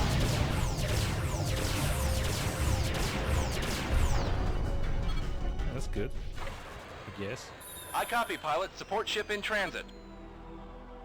All hostiles have been neutralized. Now deploying Delta and Epsilon Wing. Okay, are we Alpha, done? you may return to Yeah, we're base. done. Out we go. Delta Wing now in position. But yeah, like originally I kind of wanted to do FreeSpace 1. Yeah, I've never played it either. I immediately like started with 2. But you survived your first sortie against the Shivans. you can't Though we had only actually a small opposing force to play contend 1 with, all that survival reliably is half the anymore. battle. At least I couldn't stream it reliably because if I tab out to set up my outstanding cover we provided. stream setup, it would crash. So you have to run it through FS2 Open. Well done, pilot. Which means you need to Joint download Terran Vasudin task force FreeSpace under the 1. direction of Dr. Mina shut up. Hargrove is now studying the subspace portal. We expect a preliminary report in a few hours. Yeah. So you need to download FreeSpace 1, FreeSpace 2, FS Open, set all that up, then download a special mission pack for FS2 that makes FS1 playable in that engine. And honestly, at that point, I just couldn't be bothered anymore, and I just loaded this one up instead. Which is kind of like a shame. I really wanted to see how FreeSpace 1 looked. Because it's supposed to be like very similar to 2, but just without the beams, I guess. Because like the whole like beam thing was kind of like a new thing with FreeSpace 2. Look, they even like show it on the cover a whole bunch. With the Gamma Draconis system secure, a task force of Terran and Vasudin scientists is now examining the subspace portal. At this point, the scientists have ruled out the possibility the device is of Shivan origin. Dr. Mina Hargrove, leader of the research team, I mean, yeah, like the original idea was to kind of do a like. I mean, you can actually do like exclamation point YOR in chat and see. The portal is unlike this is any like Shivan construction we have yet encountered. The last Shivans demonstrate kind of like late species, November game I'm gonna do. I'm also have to like come up with like 4 or 5 games for December device, as well. which means we must look elsewhere for the portal's origin. We do know I'm not that actually the sure what device like is December's very thing is old, gonna on be the like. order of several I should thousand probably just like years. ask in Discord and see who has any ideas, because I don't think like just doing like a the portal's components creates a subspace vortex. What's it called? I don't think like doing just like a Christmas theme does like justice to it, because most of the Christmas themed games are like, especially retro ones, are kind of shitty or like very tangentially related to Christmas. Like I could do like the Die Hard game. Either like the first or the second one. I could do like Home Alone on the NES or the Game Boy. But honestly, like most like retro Christmas things, I could do Lemmings for Christmas, which is kind of fun. But yeah, like there's like not that many, to be honest. Does FS Open enhance the graphics massively? Thus creating routes to systems previously unexplored. Like the main reason that I use it is because it lets you tab out of the game. It allows for widescreen resolutions, and apparently it adds like a few special things like OpenGL acceleration over like whatever the original used. I don't remember. It's like what was the original engine like? While the research team studies the I don't remember like which renderer. It shouldn't improve the graphics, but there are like texture packs that you can download that work with FS Open that kind of upscale the ship graphics a whole bunch. You can run it in like full screen, in widescreen resolution, which is nice. You can actually like tab out of the game and tab back in, and it doesn't crash it anymore like it used to do. Again, FS Open runs in OpenGL and has like some interesting new effects like God rays, or like for example, if you're facing like at the light source and there's like a ship on the way, it will cast God rays. Like we will see like the next mission, maybe I can show you what I mean. It doesn't like significantly increase the graphics, but it just kind of like touches them up and makes the whole thing kind of playable on more modern systems, like more playable on modern systems. At 1540 hours, the GTD Aquitaine entered the subspace portal in Gamma Draconis and jumped to our current position. We have entered a nebula, a vast and dense ionized field, and possibly... I'm just like gonna like fast forward this, to be honest, cause Alpha, Zeta? I will like show this off. If you're gonna replay FreeSpace 2 at any point, you should probably just like get FS open, cause like in my mind the other good thing that they've done is that they've kind of like streamlined the whole thing. So you basically download a like an installer, and then you just tick all like the components that you want to get. So there's like upscale textures, there's like remixed music, there's like widescreen intro cutscenes, you know, the whole engine thing. There's like some player-made campaigns that you can try as well. Actually, you know what? I think we can... let me just like tab out again a little, and I will show you the installer. Give me just a moment. Let me see if I can...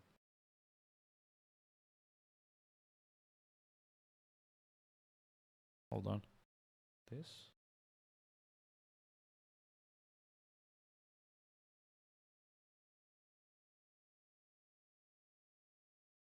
There we go. So it looks like this, and like once you kind of like set this up and just like put in like your installation directory, etc., etc., etc. Give it just a moment. Just like getting, I think it's just like getting a list of everything it can download, which takes a while, and takes even more while to actually download all the components. But yeah, you can actually choose like different versions of Open, FreeSpace Open. It has like 2 or 3 different types of like launchers. There's like, this is like what I have installed at the moment. Let me see if I can resize it. Like this. Hey, there we go. All nice and big. So yeah, you can actually get like upscaled cutscenes. You can get like the high resolution media and stuff, and so on and so forth. I didn't download like the re-rendered cutscenes, the fan-made re-rendered cutscenes, because it's like 2 gigabytes, and I was kind of in a rush to get like the stream set up. You can get like multiplayer missions on their voice files, like all the versions of like FreeSpace, like the media files, more or less. You can actually select which version you want to use. Let's see. There's like I have no idea what like the main holes are, because it doesn't get like the more info button, to be honest. But like for most of these, you can actually get like pop-ups to explain what they are. And this is like the FreeSpace port. This is what I tried to install, but didn't actually manage to finish it. So this is like the original game that you could play in FreeSpace 2 if you own it. There's like language packs. There's like a bunch of like, this is like for the FreeSpace port is like the original game. FSU is like the FreeSpace 2 open, more or less. There's like the expansions. There's a lot of different fan-made campaigns, like from like Deus Ex Machina to I think it's like Freiraum, I think. I'm not actually sure. Or like up to What If? Yeah, there's like a lot of stuff that you could download through this, and then you just like tick whatever you want, click install, and it would start like downloading it one by one. Although the unfortunate thing is that it does take forever to download everything, because it's like fan hosted, etc., etc. Hey, Mana, hi, how's it going? How are we doing today? But yeah, this is actually like quite streamlined. Like the only annoyance is that, well, the downloads take too long, especially because everything is like split in modules, so you have to download like maybe 5 or 6 different things at the same time. Plus that it's kind of hard to set everything up, like not set everything up, decide which components it is that you need. But yeah, community has done a great job. Yeah, they have. There's like a lot of what's it called? There's like a lot of work done over a long time that led to this point. Like they've been like pumping out updates like almost yearly, I think, for like a number of years, and there's like fun missions and fixes and updates, and like even I think there's like some kind of like rebalancing for like some things that didn't like quite work in the original.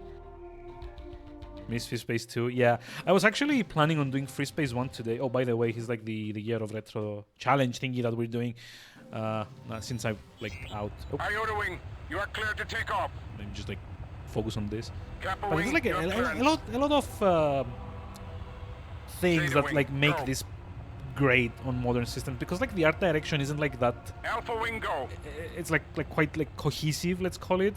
So it is very, very good.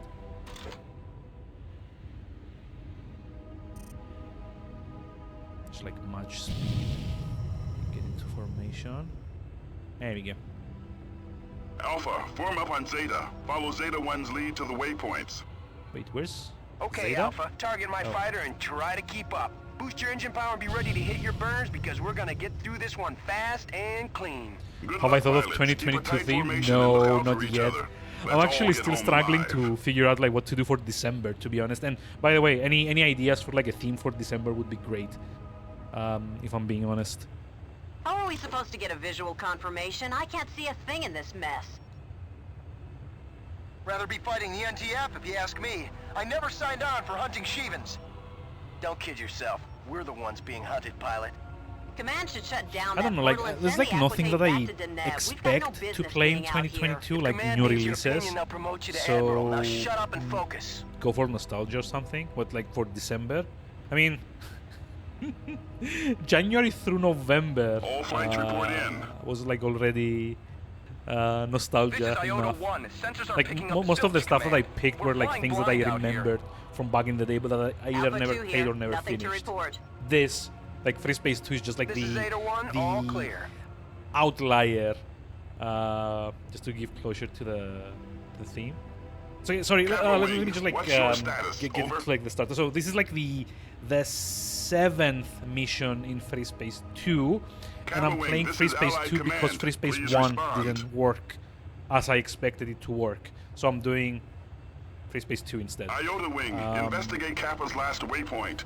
That's the like ionized that line field of, is interfering with our is transmission. it my title, my stream title, FreeSpace 2? But anyway, yeah, I guess like nostalgia's a theme. I was looking for something more specific. So, second mission. No, it's like the 7th or 6th.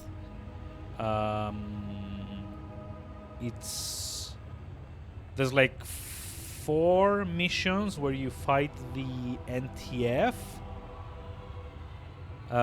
There's the escape of the Iceni. There's the... Wait, why is there combat music? Oh I'm no. picking up something on sensors. I can't get a lock.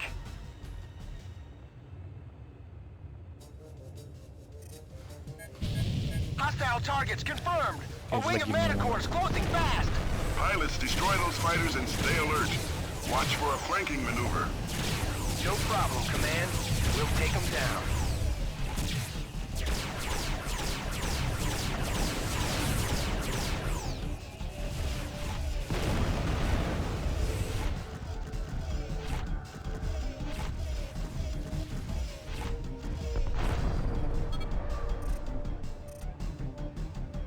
All bandits are down, Command. But yeah, Resume your patrol, sadly pilots. this was meant to be FreeSpace 1, but didn't quite work, unfortunately. There's gotta be a base or destroyer in this nebula somewhere. Those fighters couldn't survive out here on their own. This nebula could be 10 or 20 light years in diameter. Finding a single ship would be impossible. Unless the Shivans find us first.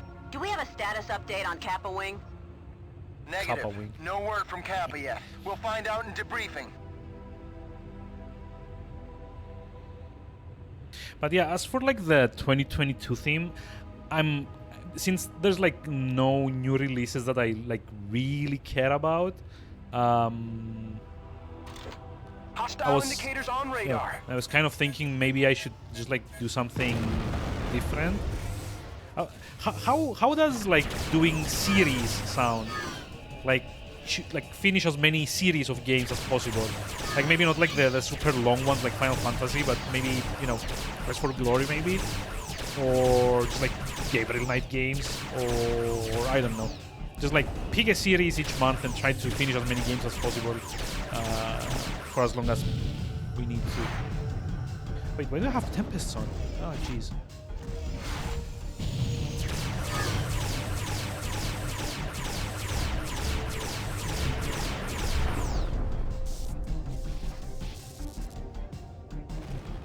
The story never made its end. Yeah, I mean, like the final mission, like I love the final mission in this game. It's like suitably epic, and I love that it actually has like two endings depending on if you've made it or not. But yeah, it does feel like some parts were kind of like cut out, maybe, you know, rushed out a little bit, which is a shame.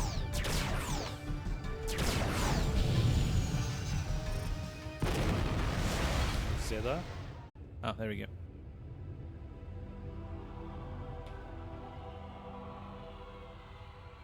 Okay, let's get back on patrol. Alpha, follow my lead. We'd like to know what happens to Admiral Bosch. Well, yeah, I think Admiral Bosch kind of like exits the story at like the end of like the first act or like the second act. Like he does something with the Iceni and then just like goes off to like wherever the Shivans are.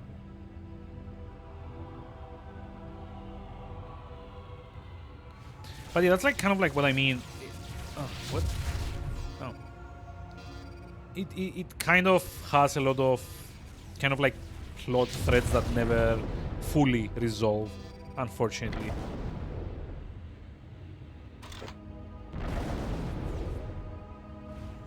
Hold on. I got a visual on something big. A cruiser or corvette. Do you recognize the configuration? Is it a Rakshasa or a Kane? Negative, Command. It's a Terran cruiser. Fenris class. There's no Allied ship authorized in your vicinity. Hail them, pilot. This is Zeta Wing of the 107th Ravens, GTD Aquitaine. Please identify yourself. This is Captain Arthur Romig of the GTC Trinity. We have sustained heavy damage, and our like jump how the drive big ass is ships are really inoperative. big ass. We need Yeah, especially in the immediate nebula when assistance. you can't actually see Your them until you get like designation right is into them. incorrect, Romig. Your ship defected to the NTF 10 days ago. You have been stripped of your rank and citizenship in the GTVA. Surrender the Trinity or be destroyed. As captain of the NTC Trinity, I surrender on the condition you get us the hell out of here.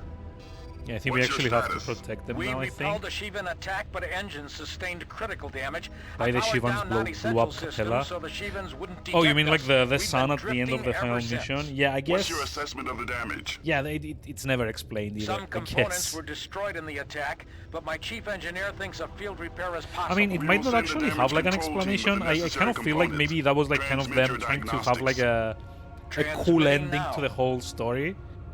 What were you doing out here, Romig? Something As this a big prisoner popping. of Yeah, war, it's like my rights are amazing. protected under Ooh. the Beta Aquilate Convention. Ooh. I will answer no questions, Hey. Command. It's actually a lot easier to do like these rebels tricky didn't maneuvers with a mouse, recognize though. I Baytac. will say that. No, Like but I we would do, never be pilot. able to do this with a Damage keyboard. control has been deployed. They should be arriving momentarily.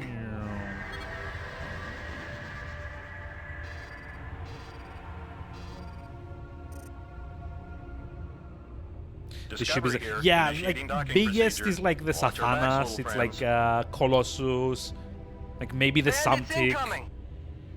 There are bigger to come. Yeah. Oh, sorry, enemies.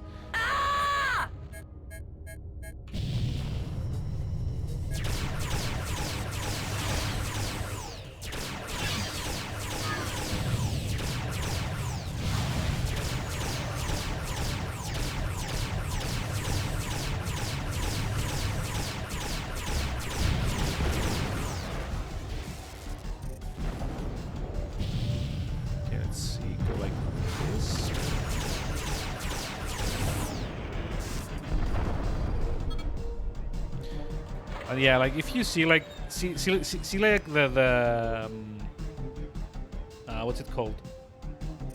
So like good old Zeta 3 here, like one of the graphic engine like upgrades that they did with FS Open is like those God rays. Did you see like how it like was casting a shadow when it was being outlined by the light there? That, as far as I remember, is a new thing to the FS Open upgrade. Docking point secure. Okay, Romig, we're taking you and your crew into custody. Follow the drill and no one gets hurt. Yeah, so there's like minor things like these, like especially in the more like hectic missions, you wouldn't really even notice them. If I'm being honest. Keep the Shivans away from the Trinity pilots. That ship won't survive another attack. Give us a time estimate, Discovery. We can jury-rig a solution in 15 minutes, Command.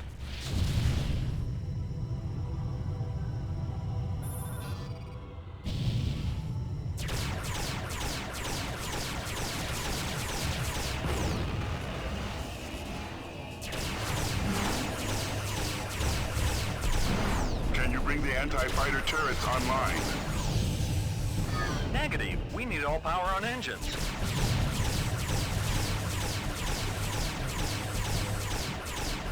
You need to buy us more time, pilots.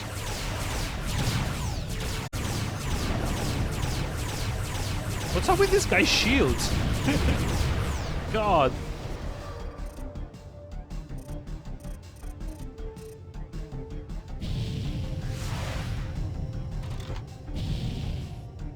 No, wait, there's like more? Yeah. Jeez. Oh, there we go.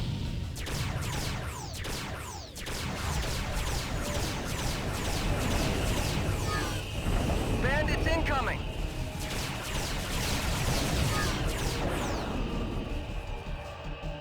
Yeah, come on! I'm like... Gee, I knew I should have like raised the sensitivity a little bit. No, fuck it.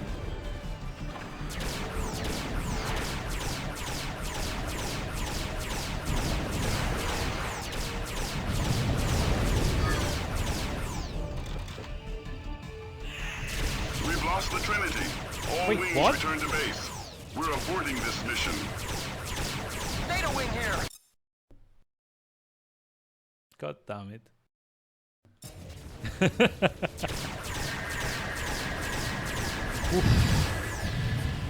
Check your six!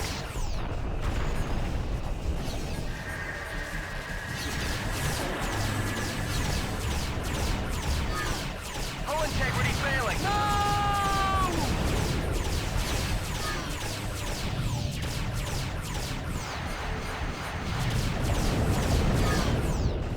Jeez, like these dragon ships, like so annoying. Alpha 1, return to base. God damn it, fine, I will return to base. I don't remember if it's actually like you're meant to lose this or if I just fucked up. You confronted an overwhelming never Shivan mind. force in a hostile You have no environment. recommendations, fair enough. Under these circumstances, there was nothing you or anyone else could have done to save the Trinity and our boarding party. You were lucky to survive this sortie, pilot. So yeah, We I have heard don't nothing from Kappa know Wing since if they it's vanished from actually our possible sensors. to save the Trinity. Unfortunately, There's like a lot of these we missions must that you presume the can worst. actually, They will be listed get MIA good. unless we find evidence to the contrary. And Our try and like, go above and beyond and, save stuff that you're not actually meant to save. But I'm not sure if this is one of them. 32 years ago, when the Altair system, Vesudan scientists discovered the remnants of an extinct civilization we now call the Ancients. And here we found the secret to defeating the Shivans. Yeah, I mean, how close did we Dragon come to class being a footnote in the history fighters of are a future bit. species I'm just like that would happen waiting upon until this our is done. ruins 10,000 years from now. Would they indulge in the fiction of their own immortality until the Shivans came for them? And how long had this gone on? Did the ancients stumble upon the monoliths and the tombs of their predecessors in this distant corner of space, dismissing the warnings carved in the walls of the sepulchre? And when the destroyers came at last, what did the ancients think as they sifted the cremation of dust and bones, staring into the mute remains for a key. Yeah, this guy's like, wow. Some solution to their plight. What if there had been countless races, stretching back into infinity, and like the 9 cities of Troy, each civilization had been built on the rubble of one that came before, each annihilated by the Shivans. Ooh. The ancients died 8,000 years ago. As humanity emerged from its Neolithic infancy, they believed their voyage across the sea of stars woke the dragon that slept beneath the waves. That the Shivans were birthed from the flux of subspace, and their destruction was the revenge of an angry cosmos. Mm-hmm. The end. With recent victories on the Civil War front, the GTVA Security Council has authorized the deployment of 2 Deimos-class corvettes into the Nebular Theater of Operations. The Lysander and the Actium crossed the subspace portal in Gamma Draconis. Yeah, okay. Sounds like the storyline of Mass Effect. I mean, Epsilon yeah, and Iota like wings encountered in 2 sci-fi, Shivan warships. you get like a lot of this, like the all-knowing civilization that came before humanity and left behind artifacts. You actually see this in like a lot of strategy games as well. Like in Alpha Centauri, like the Sid Meier's Alpha Centauri, you actually do get artifacts from a long-lost civilization to appear as like power-ups in the maps. I guess like Galactic Civilizations has like a progenitor civilization that kind of left artifacts behind. Master of Orion, if you want something like older, also has like a take on that as well. What else? Actually, it's kind of like a not like the most well-used trope, but like one of the more common ones in sci-fi writing. Oh, hey. You actually get access to Myrmidons. Why would you want Myrmidons though when you have Hercules? Like I don't get this. Like I like from all the times I've played this game, I don't think I ever messed with like the default loadouts. Like I could maybe just like consider like just like removing like a Hornet and just like having a what was it, the Harpoon, which is like a lot faster, for example. Maybe just like do like this, like the Prometheus, the Acheron. It's like subsystem disruption. I don't know why the game gives you the opportunity to do like subsystem damage here, because like for the most part you just need to, you know, destroy ships instead of disabling them. Still playing Master of Orion to these days. Actually, Master of Orion is one of the first games I streamed in February, I think. Let me just like check the spreadsheet again. You know, that actual command is like very useful, to be honest. I can get like the list. Yeah, we did it on 13th of February. It was like a fun game, honestly. But it's like a game that I'm not very good at. Steady as she goes. Those cruisers are somewhere in this vicinity. We're now converging on their last known position. Are you reading anything on sensors, Actium? Negative, Lysander. Oh, look at that. That is so cool. If we don't find them, they'll find us. Oh, okay. These are like... I just realized something. Nothing but great war relics. So yeah, hold on. I just realized something.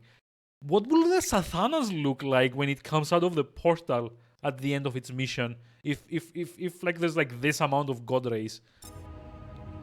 Like look at that. Imagine like the Sathanas coming at you, like when it like gets introduced. Up something. A wing of enemy fighters closing in. Shit. Alpha and Beta, intercept those bandits. Keep them off the Lysander and Actium.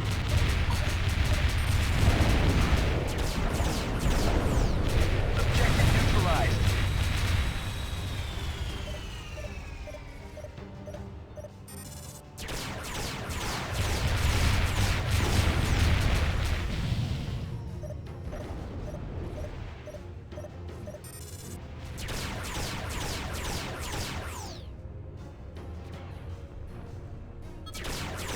Because yeah, the Sathanas is like a very cool little introduction. You know, as far as at least like space sims go. Because you're kind of like, you know, been trying to destroy the smaller Shivan ships, and then suddenly, haha, remember that big, like, Kane class, I think? It's like the immediately, like, smaller one. And you're like, oh no, it's like the first war. And then it's like, haha, we have an even bigger one. Confirmed. It's the Azurus, firing all guns.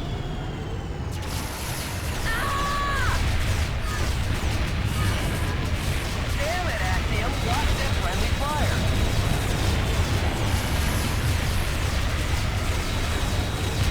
Avoid the beam and you won't get hit, pilot.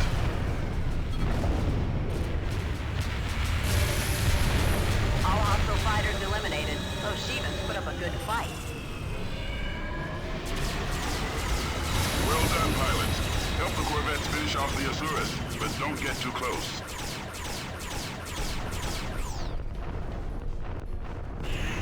We have destroyed the Azurus, Command.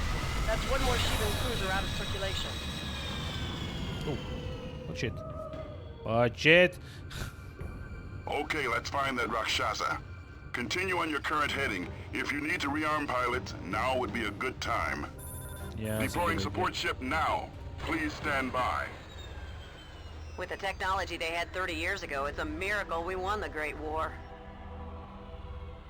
No shields, no flak guns, no beam cannons. That's all things they put in this Hear about game. Kappa Wing? Vanished without a trace. 5 clicks from the Aquitaine. Their patrol found the NTC Trinity, right? Yeah, that was Arthur Romig's ship. Hard to believe he turned traitor.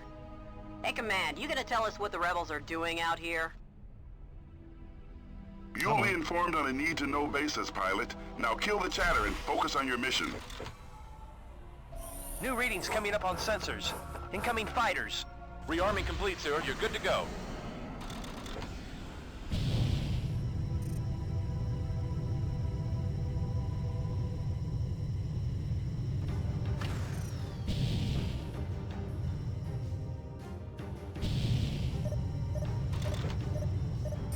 A wing of Seraphim is approaching fast. Intercept those bombers.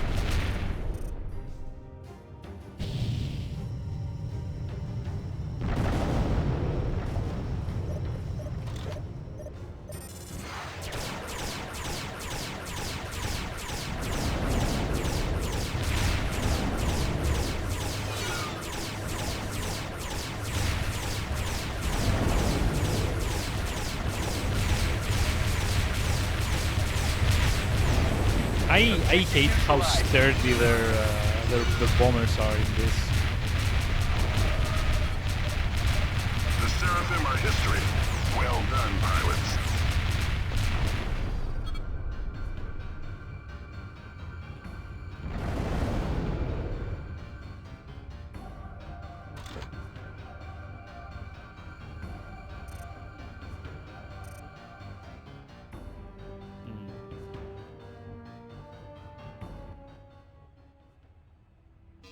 Okay, so what's now?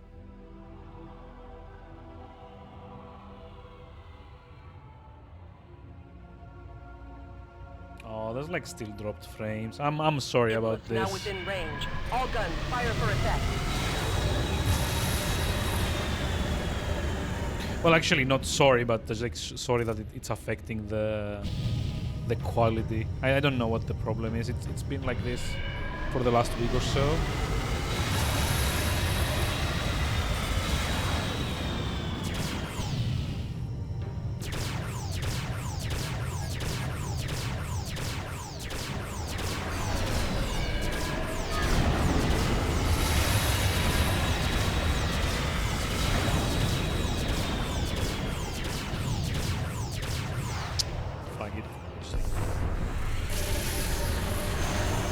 Bored of chasing you, jerk.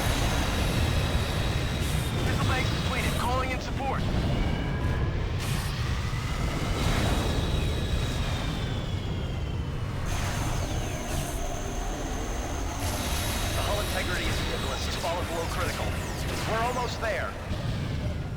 GTFO.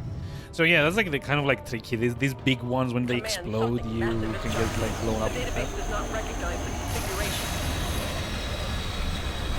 Where? What is it? I can't get a visual. Unknown. Command, we have a situation here. Yep, check that out. It's like over there somewhere. Can you get a closer look, Lysander? Like leave, because yeah, they're gonna start like blowing everything up. The Lysander is down. The Lysander is down.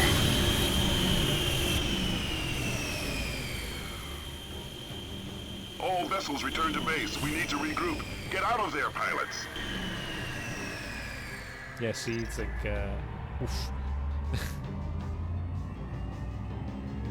This is the God. This is like the final boss from the previous game. The Shivan warship we encountered has been designated the SD Ravana. Allied forces have been deployed to engage this vessel. Given the number of Shivan fighters our wings have encountered, we knew an enemy destroyer had to be lurking somewhere within the nebula. Our impaired visibility and diminished sensor range made locating their base of operations difficult. Command hoped our offensive against the two Shivan cruisers would lure the destroyer from its hiding place. Under these circumstances, there was nothing you could have done used to play that game with Emma's voice. Oh, yeah, I remember hearing about like that program. There was like also like voice commander or something like that. Also just like tweak these a little bit. Or like voice, something like something commander or another, and yeah, you could also use it to like bind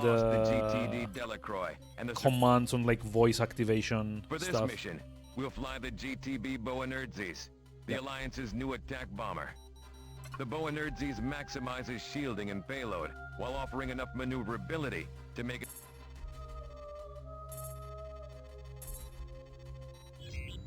Yeah. I've acquired sensor lock on the Ravana. The destroyer is currently out of range. No visual on Allied ships, but we can see their cannon signature.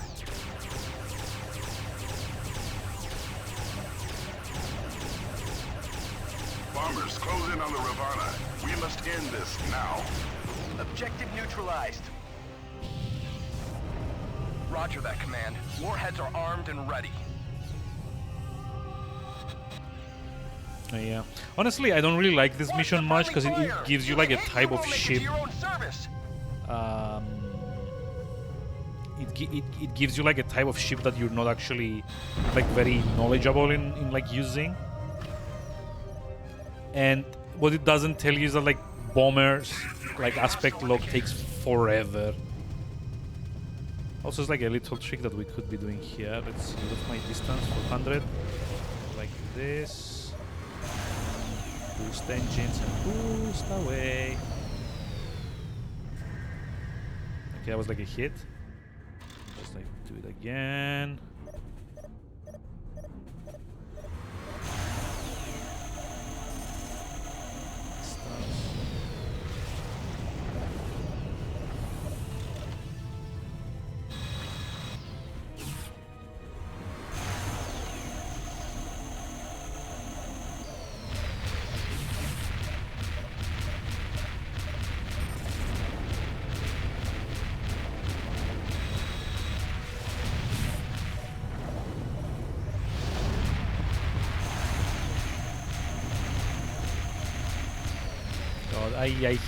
I hate this mission so much.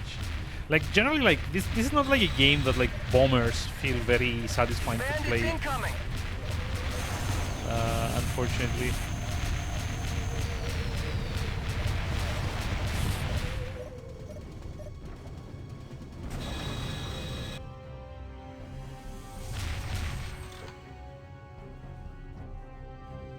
Let's try it again. Dum.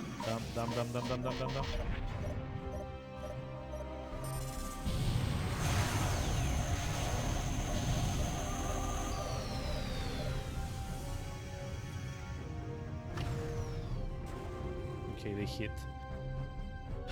9, 8, 7, 6, 5. So yeah, like the other problem is that like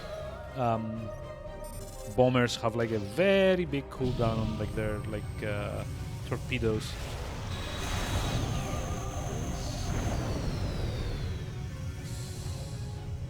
%. No. Like, weren't we supposed to have like a bug up or something? You know? Oh shit! I'm not getting good enough. There we go. IFF confirmed. Hostiles inbound.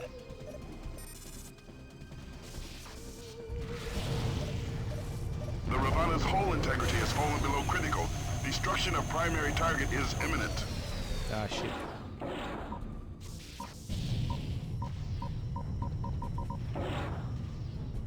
I copy, pilot. Support ship in transit.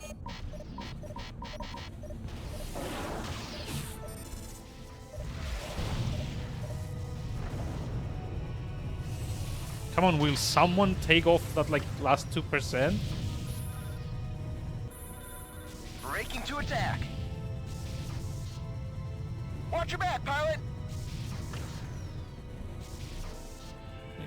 It's literally at 1%. Just like blow it up, please. Neutralized. Oh, there All we go. units return to base.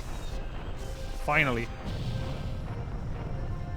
Behind Although you, I don't know, I'm pilot. like pretty sure that like the original version, the ships were slightly more visible through like all the fog, or like the nebula, I guess. Just like maybe just like destroy these as well, you know. Objective neutralized. Fine, we can go home now. Rearming sequence aborted. Yeah, I forgot I had like the rearming thing trying The destruction of the to Ravana follow is the me. most significant victory over the Shivans since the end of the Great War. We have secured the subspace node linking the nebula with Gamma Draconis, and we have demonstrated our technological superiority over our Great War nemesis.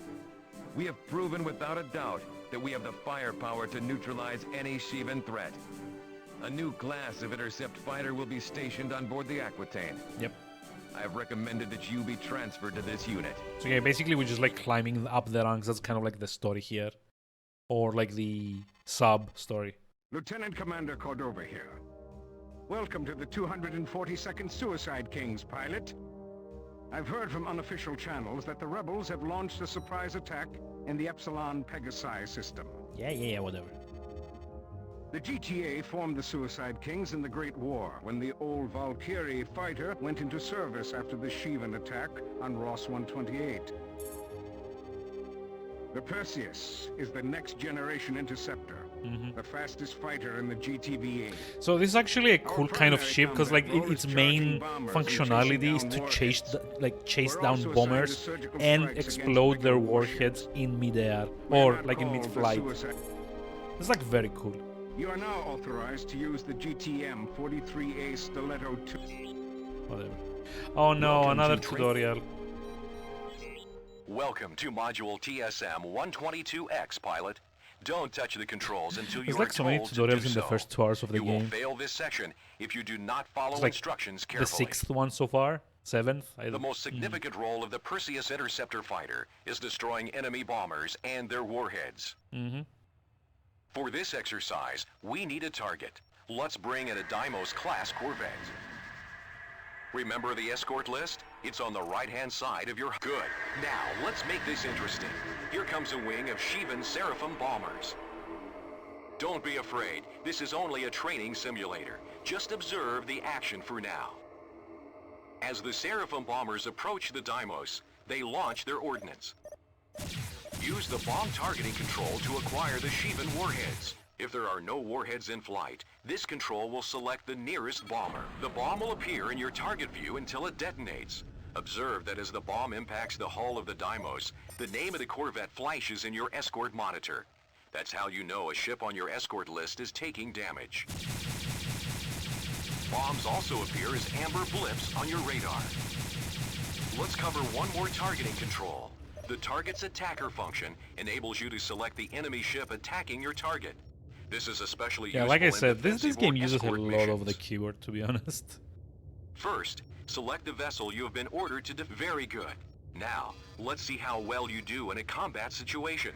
To make things fair, we'll restore the Deimos to full strength. Before we unleash the bombers, here are a few more pointers. First, locate the bomb by sensors or by sight. You'll destroy the bombs more efficiently if you can rely on visual contact. But sometimes, you'll need to use the bomb targeting control if you get disoriented.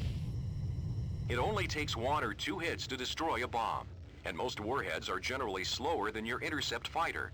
But don't get too close. The shockwave could damage your hull or knock out your subsystems. Come on, get it Obviously, over with. the best tactic is to destroy the bombers before they launch their ordnance. An intercept fighter is built for speed so that you can engage multiple bomber waves across the field of engagement.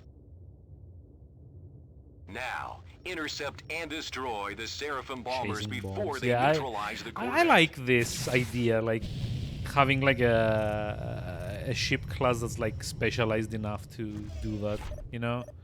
It's kind of nice.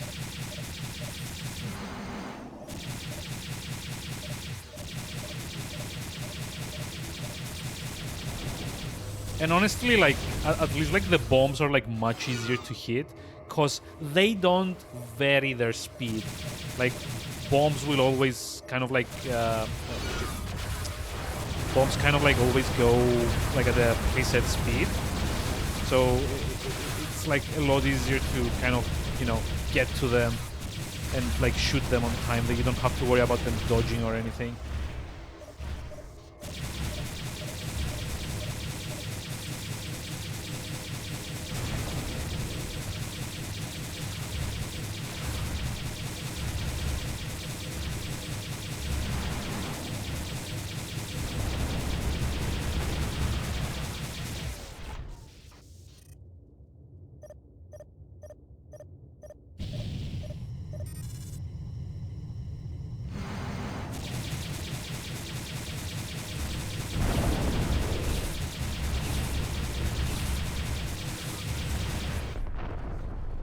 Although I will say it's like a lot easier if you have like NPC wings with you. Here's another tip. Using the messaging window, Deploying you can support order your ship squad now. mates to protect Please the stand target. by. Pilots assigned to protect a target will help you intercept bombs launched at the target. Chasing bombs is a lot easier when you work together as a What the team. guy said. For the next phase of this simulation, let's restore the Deimos to full strength. We'll also change the vessel's IFF status from friendly to hostile. Wait, this is the bit where I have to disable Target the things, Corvette right? using your hostile targeting control. Good. As a fighter, you have minimal chance of destroying a large ship on your own.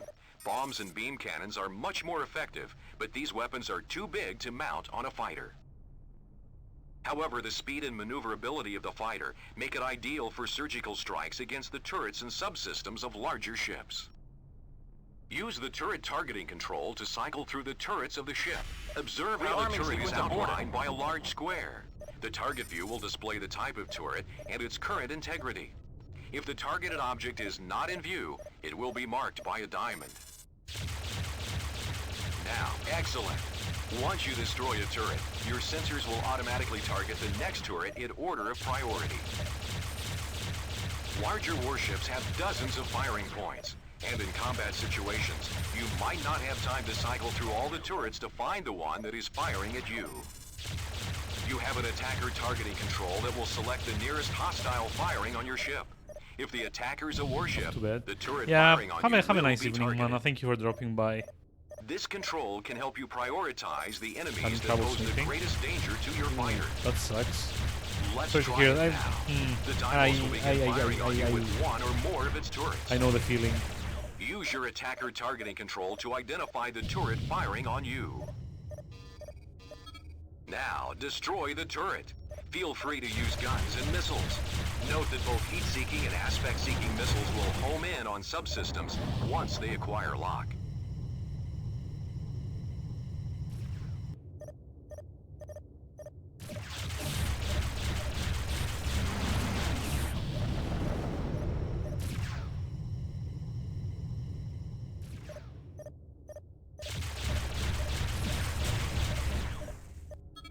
Good. Now let's see how you do against multiple turrets. What the? Then sleeping too much? Yeah.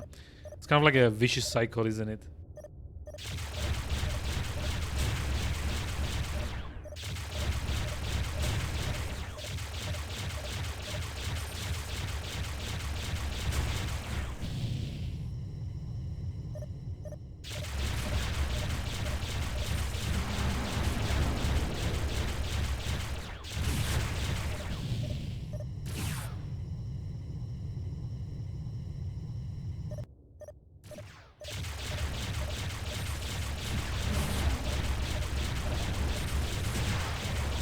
Great work, pilot.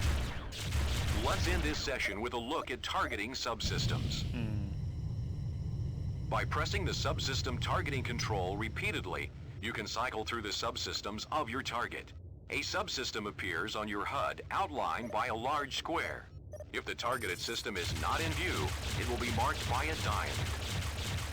Now, target the sensors on the Corvette. No, sensors. Never mind, sorry. Nice work. Now select the Akaton Subsystem Disruptor Gun, or SDG, as your primary weapon. The Akaton SDG is an energy weapon developed by the Vasudans. The Akaton destroys the subsystems of a target, doing only minimal damage to the target's hull. Using the Akaton SDG, destroy the sensors of the Deimos Corvette. Yeah. Come on.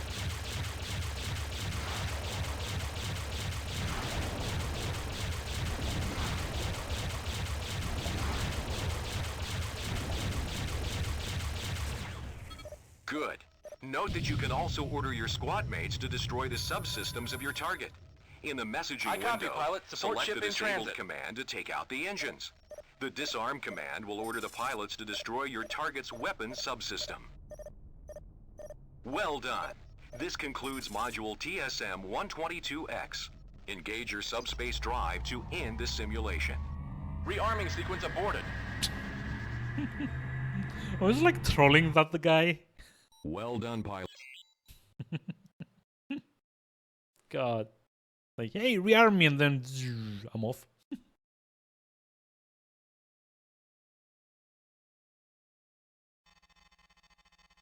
36 hours ago, the NTF launched a full-scale offensive in Epsilon Pegasi, taking the GTVA 6th Fleet by surprise. Commanding the GTD Aquitaine will lead the Allied counterstrike against Koth and his warships. Allied engineers, in the meantime, are developing and adapting technologies that will enable us to fight more effectively in the nebula.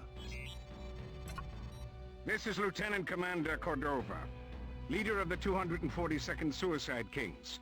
Welcome to Epsilon Pegasi, pilots. NF Station, the Alliance's base of operations in this system, is now under attack. Though we have destroyed the NTC Outrage, the Cato continues to bombard the installation with heavy beam fire. Evacuation of civilian personnel on board NF Station is now in progress. Okay. Your mission is to like defend destroy NF bombers. Station. As leader of Alpha Wing, you will command your squad mates to destroy the fighters and warships besieging our installation.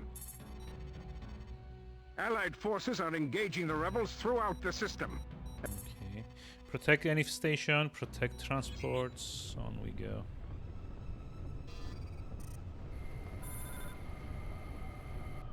Affirmative.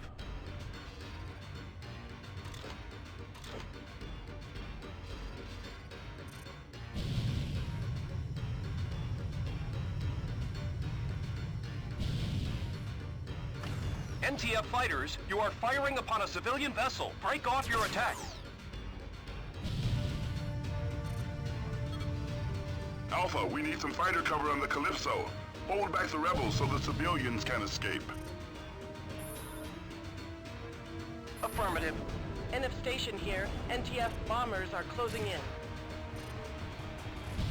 Oh, down. Intercept the bombs before they hit the installation. We must not lose that base.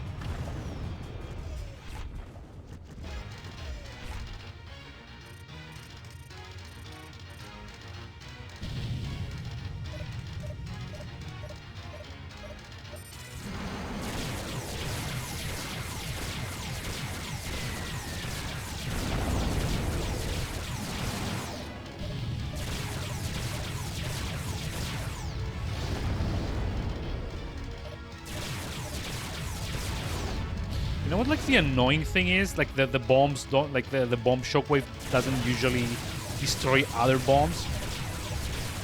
It's, like, very annoying. Shit. Well done. The NTC Kato has been destroyed.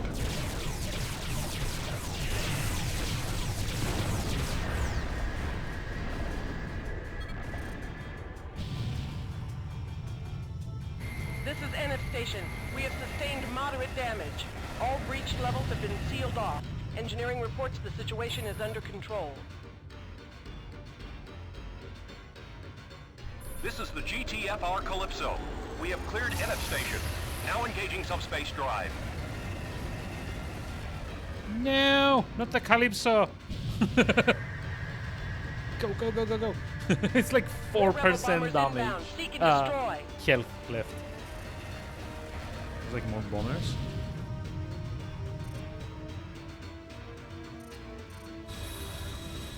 Affirmative. This is the Mannheim. We have set course for the Capella jump node. Activating jump drive now.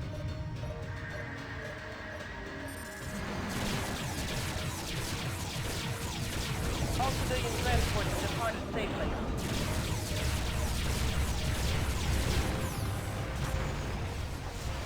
Affirmative.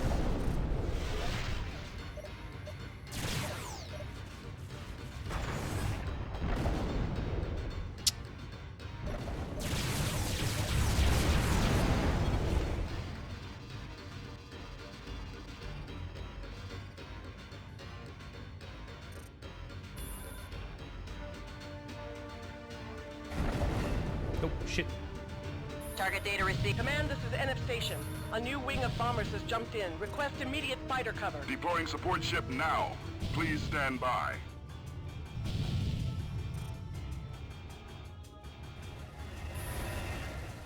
Affirmative.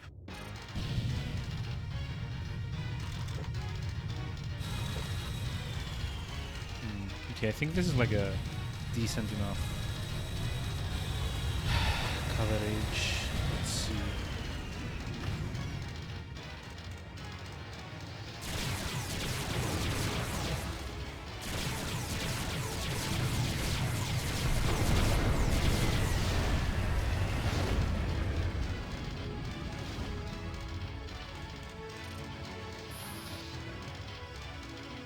Yes, sir.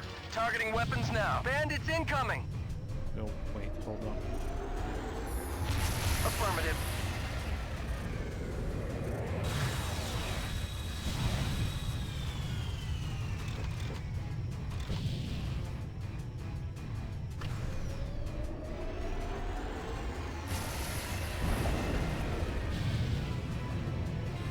No!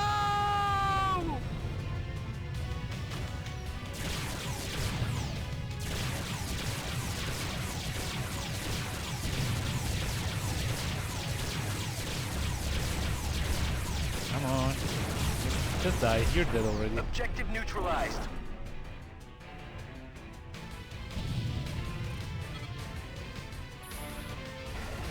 I'm reading an incoming jump signature. Configuration unknown. Yeah, there we go. Command, there's a massive warship now emerging from subspace. This is the Colossus.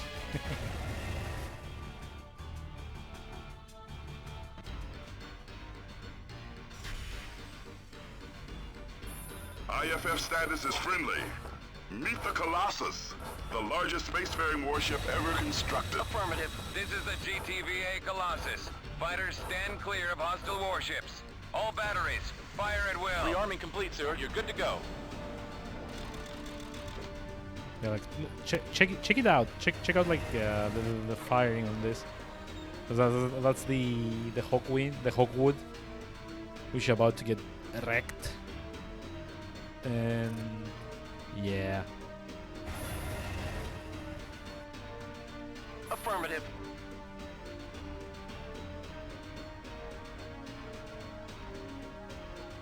It's about to have a very, very bad day. I think. Why isn't it firing?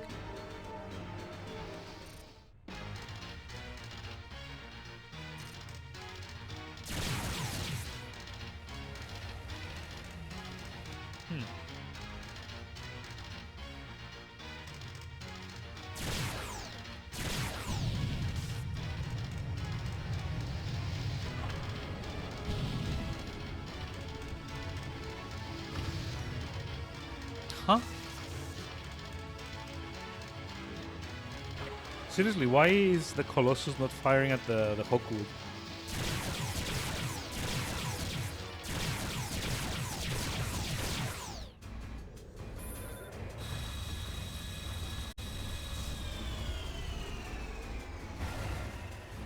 Affirmative.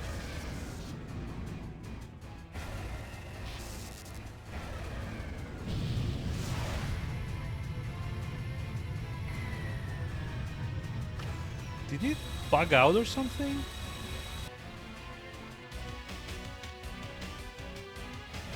Huh.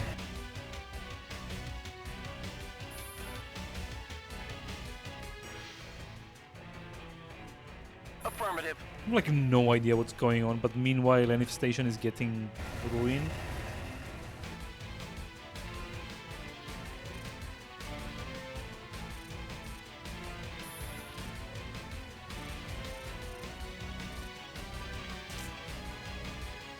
I mean, I don't know, like, what?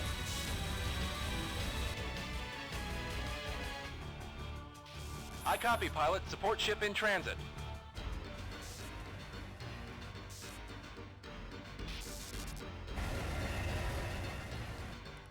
What is even going on?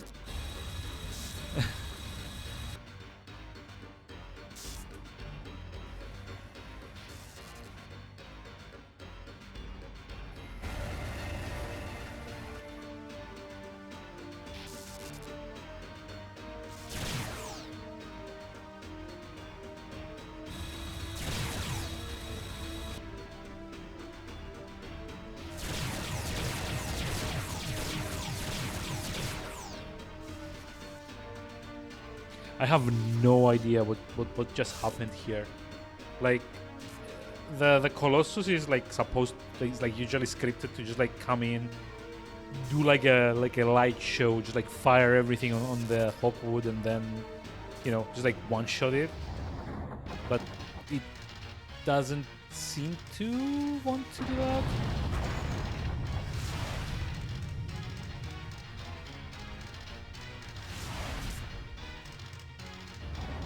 And I'm not actually sure why.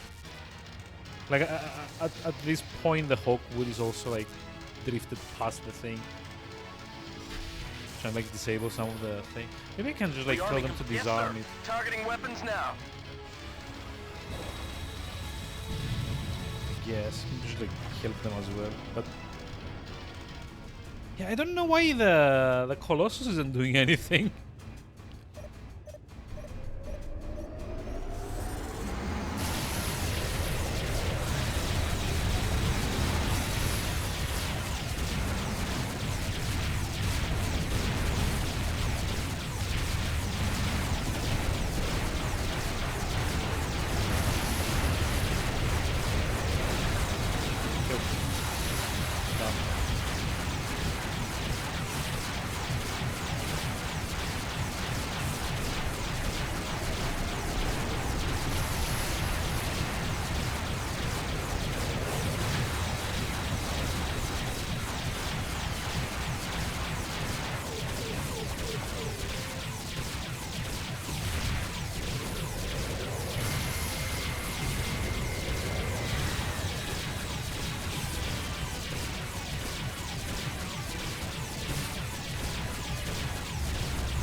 Yeah, at this point I don't think any station is gonna last long enough for me to disable it.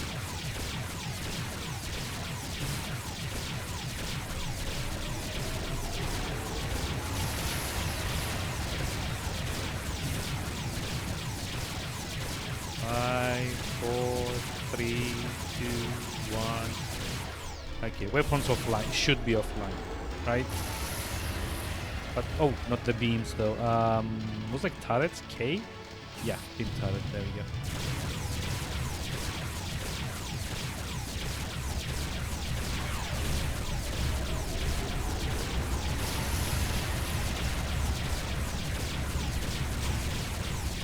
I have no idea what's going on at the moment.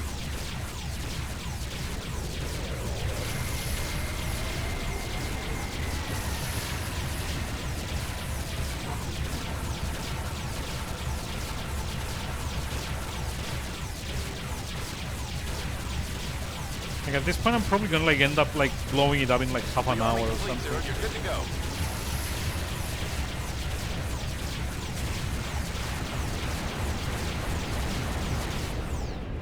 Beam turret down.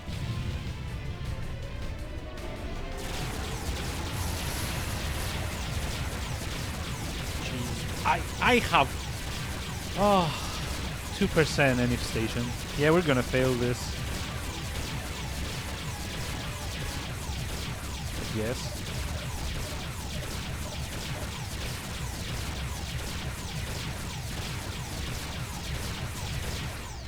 There's like another beam turret somewhere. Missile launcher, laser turret, beam. Oh, wait, where? Huh. Oh. Wait, it's under here, I guess.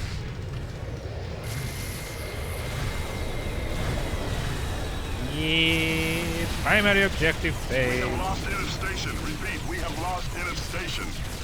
And now this guy's just like jump off. Like what the actual Allied ships fuck? return to base. This operation is a total failure. Dude. Colossus, what the actual fuck?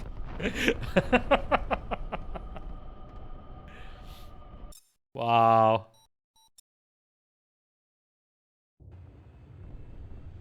NTF fighters, you are firing upon a civilian vessel. Break off your attack. Alpha, we need some fighter cover on the Calypso.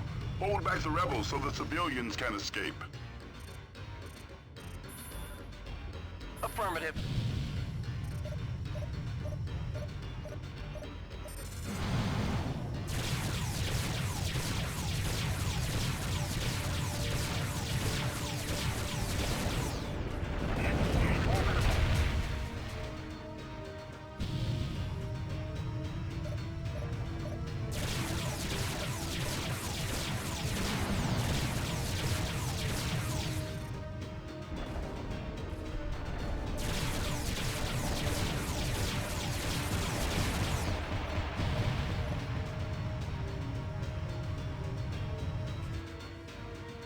NF station here. NTF bombers are closing in.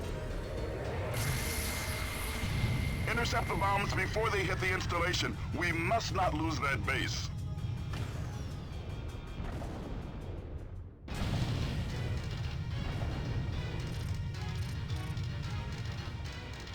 I need to rearm. Wait, what already? Affirmative.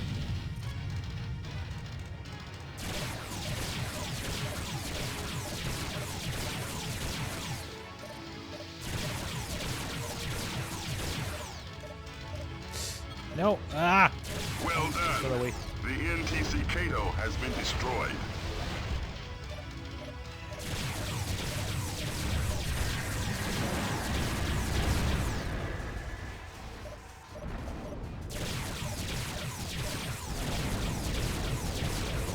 This is the GTFR Calypso.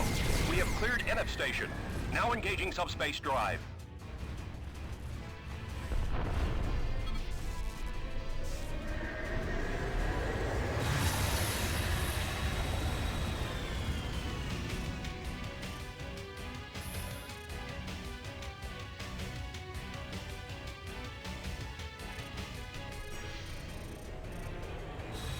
Affirmative. This is the Mannheim. We have set course for the Capella jump node. Okay, I want to Activating send jump like drive Alpha now. Wing to. More rebel bombers inbound. Seek and destroy. Yes, sir. Targeting weapons now. All civilian transports have departed safely. Affirmative.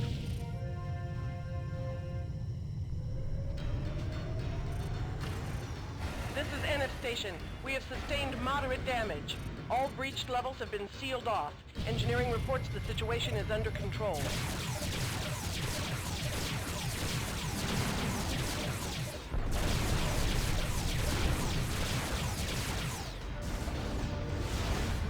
Oh, jeez. Come on. Ah.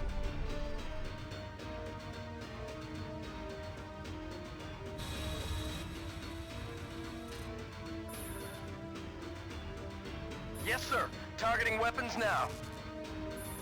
Command, this is NF Station. A new wing of bombers has jumped in. Request immediate fighter cover. Roger that, sir. Engaging your target.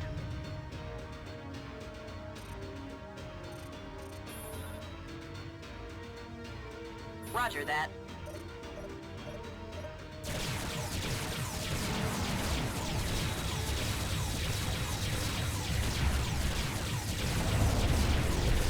Objective neutralized.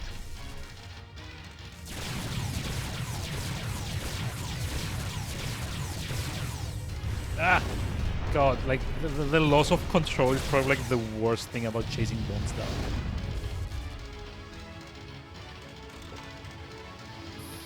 I copy, pilot. Support ship in transit. Bandits incoming.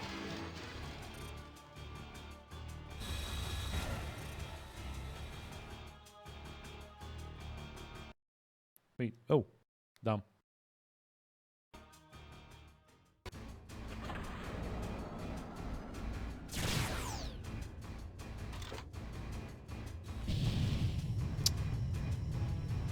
Take out the big beams. I mean, yeah. Probably like a good idea.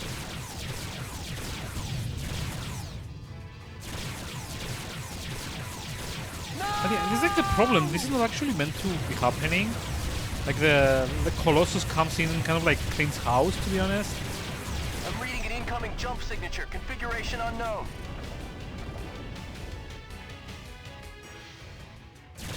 Command, there's a massive warship now emerging from subspace. Fighters destroy Roger that, subsystem, sir. maybe? Engaging your target.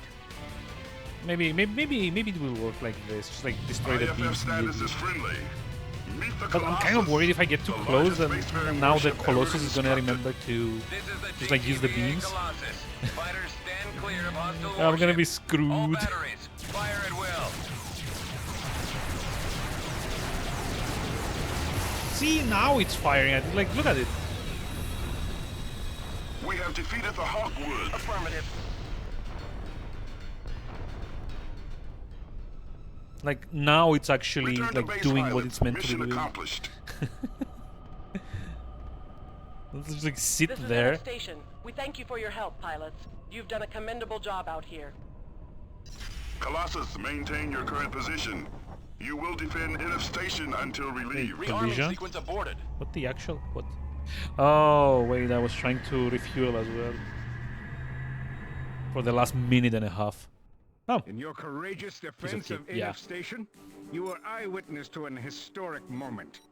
The first combat deployment of the GTVA Colossus.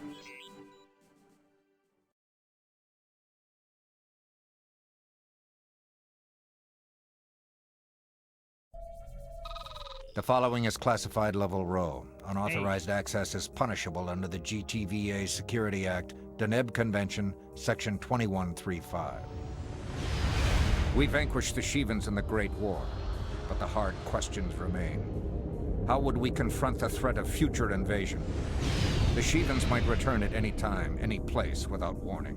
How would we fight the next threat to the very existence of our species? In 2345, on the 10th anniversary of the Shivan attack on Ross 128, the Vasudan Emperor Khonsu II addressed the newly formed GTVA General Assembly. The Emperor inaugurated an ambitious and unprecedented joint endeavor, the GTVA Colossus. Together we built a civilization in the ruins of a great war, and now we stand on the threshold of a new era of prosperity and harmony. In Project Colossus, the Vasudan people celebrate a renewed covenant of peaceful coexistence and mutual defense with our Terran allies. The Colossus is the most powerful spacefaring warship ever constructed. Spanning 6 kilometers from bow to stern, the Colossus has taken over 20 years to complete.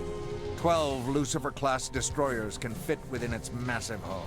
Its state-of-the-art weaponry includes 45 laser turrets, 15 flak guns, 12 missile batteries, and 12 beam cannons.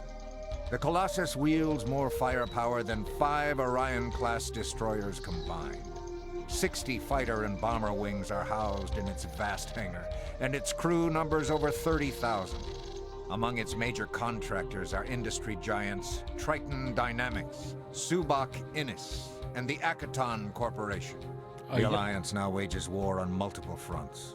In Deneb, Alpha Centauri, Epsilon Pegasi, and the mysterious But guess what? nebula Like in a few beyond, missions, we're gonna Gamma discover that even like the Colossus Once isn't, deployed, the Colossus will end these conflicts like the swiftly biggest and fish in the decisively. pond by if far. ever the Shivans return to threaten our worlds, we will be ready to face the challenge, securing peace for today and for generations to come. Yeah. The 242nd will escort a supply convoy as it makes its rendezvous with the GTVA Colossus. As we prepare the Colossus for the Allied counterattack, we must handle the logistics of supplying and maintaining this warship. The Colossus will jump in and rendezvous with your convoy at the Capella jump node, located on the far side of an asteroid field. The area has been the site of intense fighting and rebel activity. You will be leading Alpha Wing, the main escort component. Your mission is to defend the GTFR Paracombe, the GTG Avila, and the GVG Juyan. The Vasudans have dispatched a wing of Serapis fighters to guard the Juyan. You do not have command over this unit. However, the 242nd Suicide Kings are responsible for the Juyan's safety. Okay, fine. We're heading into the asteroid field now, Command. We're approximately 23 kilometers from the Capella jump node. I'm picking up hostile indicators on my radar. I can't get a lock. Might be nothing but asteroid interference. I'm on it. That's wishful thinking, pilot. Proceed with caution and stay close to the convoy.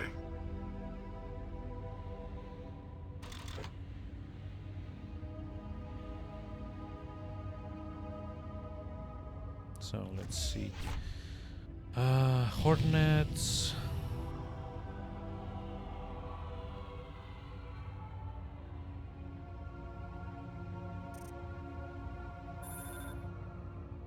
Affirmative. It's always like useful to just like, oh shit, damn, I pressed space by accident. Well, that's a Hornet I'm never seeing again. Damn. Deploying support ship now.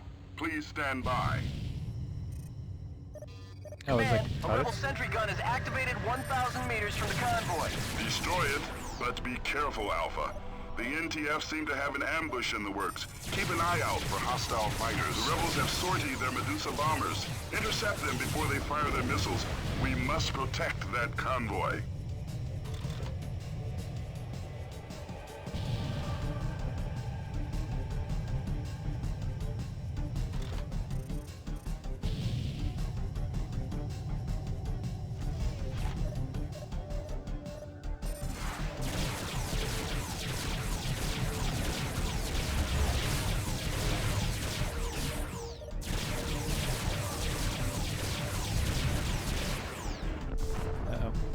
No, there's like torpedoes! Curses! Never mind.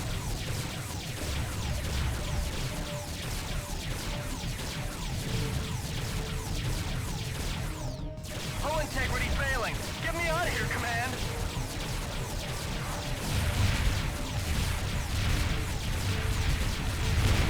IFF confirmed. Hostiles inbound.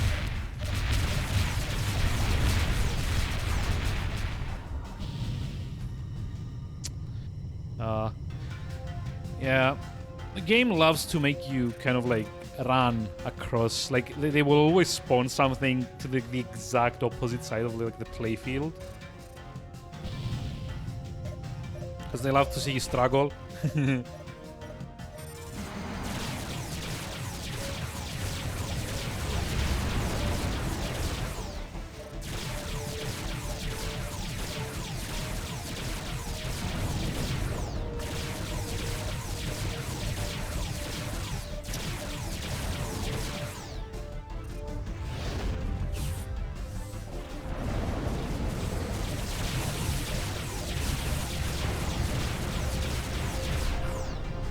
That's a confirmed kill.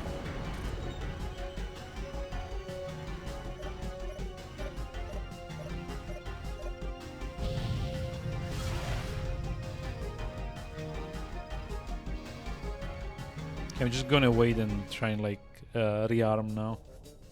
It's like a bit more quiet. Come on! Where's the support ship? Finally.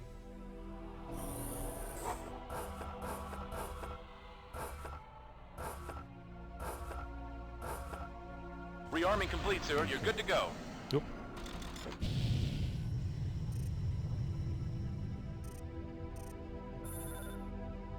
Roger that. Incoming jump signature. Hostile configuration.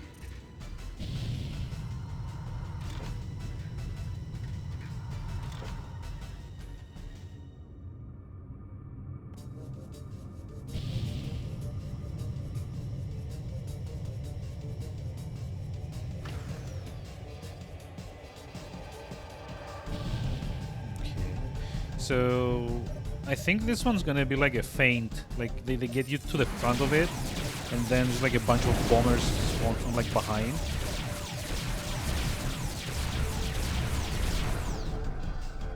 As far as I remember, at least.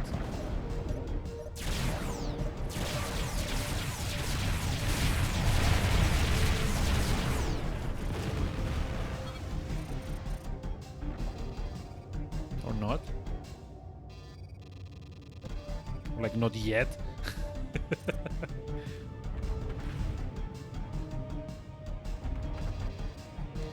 Although the combat music is still playing, which kind of makes me wonder.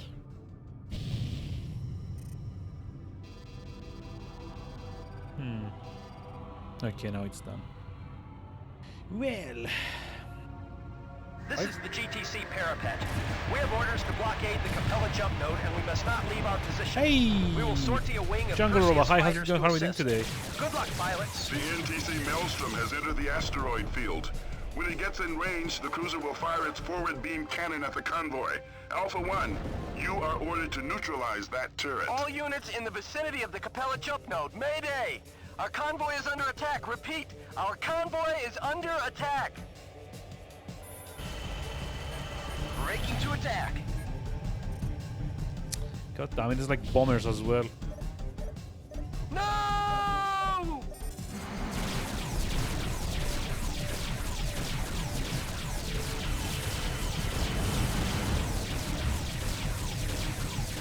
Come on. That's the game.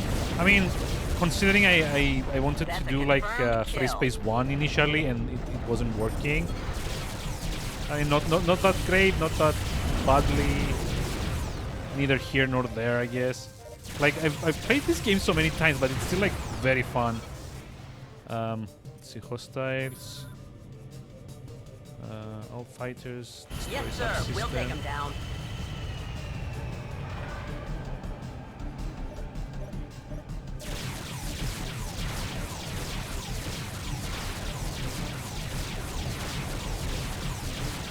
Well done, pilot. The Maelstrom's main gun has been neutralized. Excellent work, pilots. We have destroyed the Maelstrom. Awesome.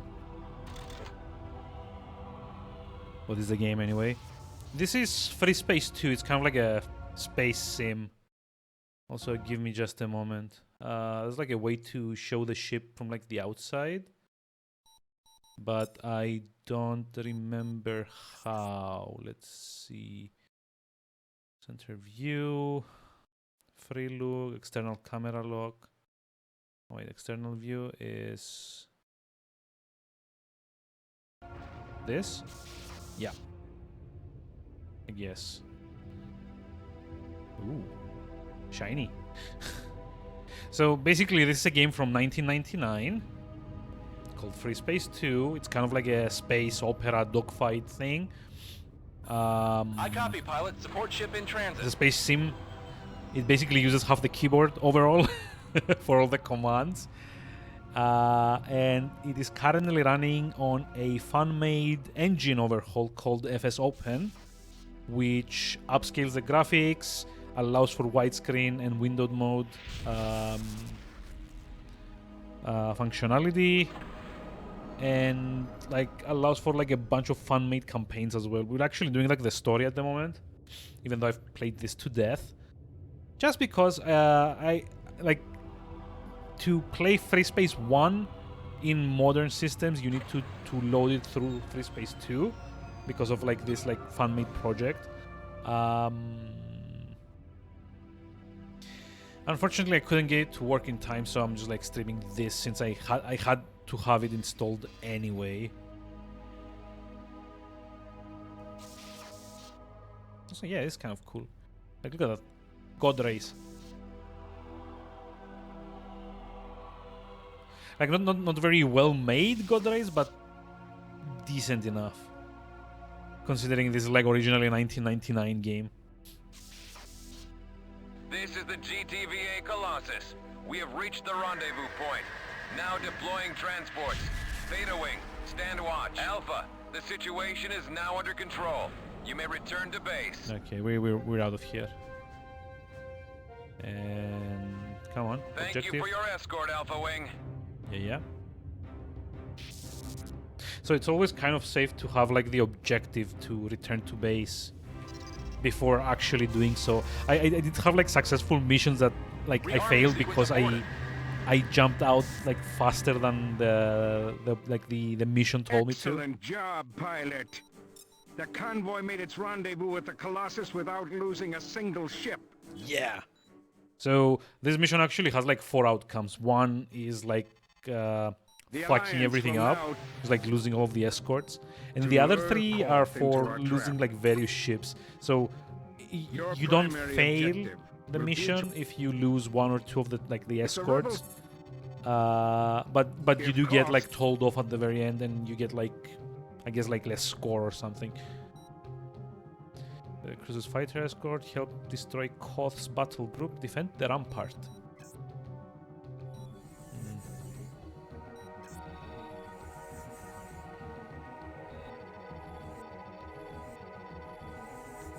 You know what? I'd rather have like 2 of these though.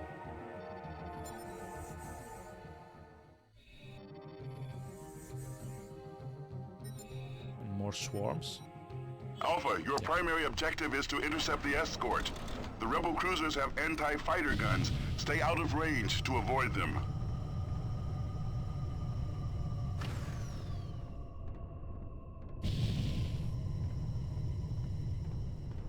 Okay, I'm actually gonna like order everyone to protect the rampart. I think that should kind of like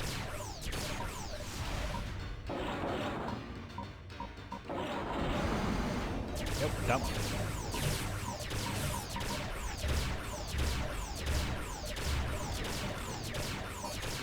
Check your 6.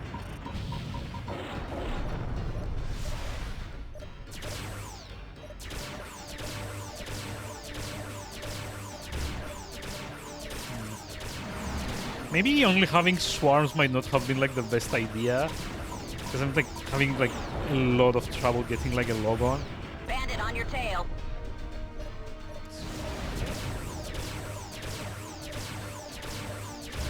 So how was your day so far? Hopefully better than mine.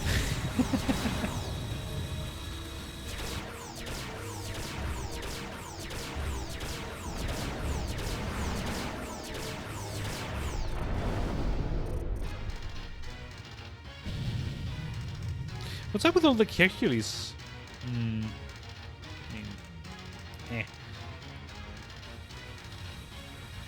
Proceed with caution, Alpha. Those anti-fighter beams have an effective range of 1,500 meters. Try to lure the escorts away from their cruisers.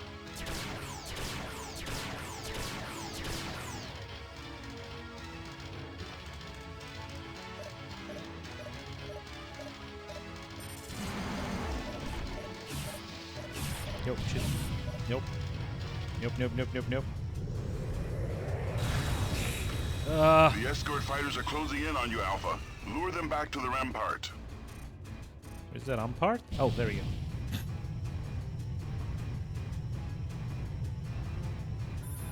Deploying support ship now. Please stand by. Not a fan of Tempest rockets. I don't know. I mean, I think the Hornets usually have like a better chance of actually like landing a hit. especially since you need like one countermeasure to kind of like distract one of those. It's like less easy for them to kind of like counteract them, to be honest.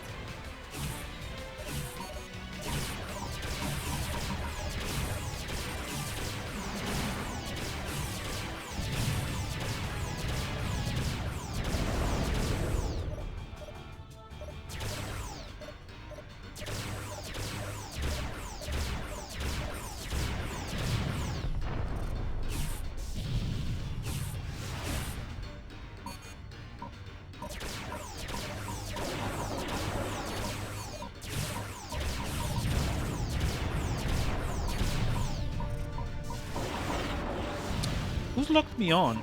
Ah! Stop. Jerks.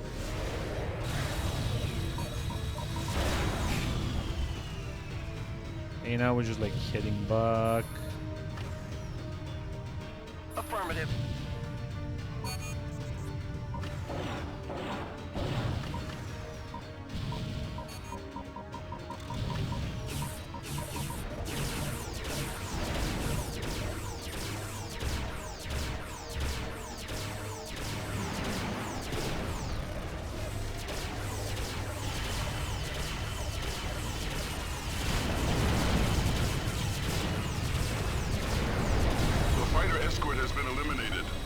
To the rampart and rearm if you need to, Alpha.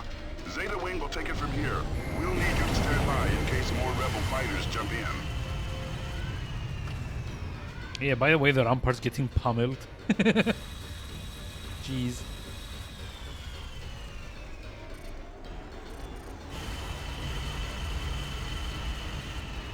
Like, I would love to... Sensor's picking up a wing of rebel Lokis, designation Libra. Seek and destroy.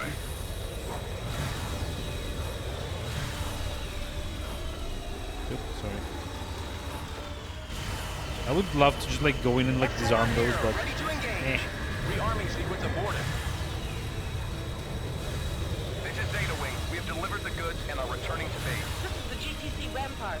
We're powering down our beam cannons to minimize damage against the cruisers.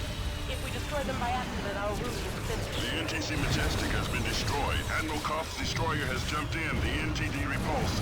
The big fish has devoured our bait. Now sending in the Colossus. We have eliminated the NTC refuge. Roger that. oh my god, the Lokis are so annoying. The is deploying his fighter wings. Alpha, we need you to intercept. Destroy Ares' wing. Ares? Oh, over there. Okay. Let's see. Oh yeah, but I can't. I shouldn't actually get like that close to it, right? You try and like snipe one of them. Over here.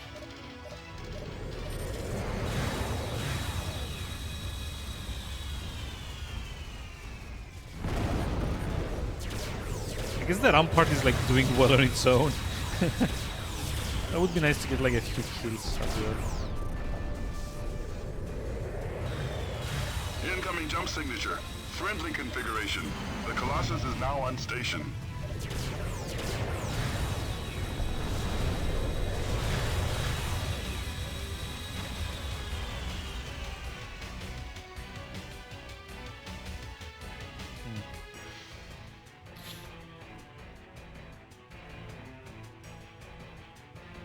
This is the GTVA Ares? Colossus. Admiral Koth, you are ordered to power down your vessel immediately and surrender. The Polaris jump node is blockaded. There is no escape. I have no intention of escaping, Colossus, nor will I surrender. Even if I send my crew to hell with you, this monstrosity will be destroyed. The repulse has set a collision course for the Colossus. Don't be absurd, Koth. You are sacrificing 10,000 lives for nothing. Your cynicism appalls me, Colossus. I have 10,000 officers and crew willing to die for Neoterra. The tyranny of your regime is finished. Admiral Koth out. Evacuating forward decks 400 through 1200. Bringing turrets to bear. Auxiliary bridge, stand by. Wait, we can actually just like destroy the engines, right? Repulse objective neutralized. Oh, fuck. Colossus, what's your status? Ah, I'm at 3%! Damage is minimal here, Command. If only Koth had surrendered instead of playing martyr, his crew would still be alive. Roger that, sir. Engaging your target. Jesus. How about like 3% This hull? operation will mark the beginning of the end for the NTF. Wait, Well did done, we actually pilot. stop The it before area it is rammed secure. the Colossus? All hostile targets have been neutralized. Return to base. Or was it like a scripted thing? Because I was like sure that you had to just like disable the engines or something.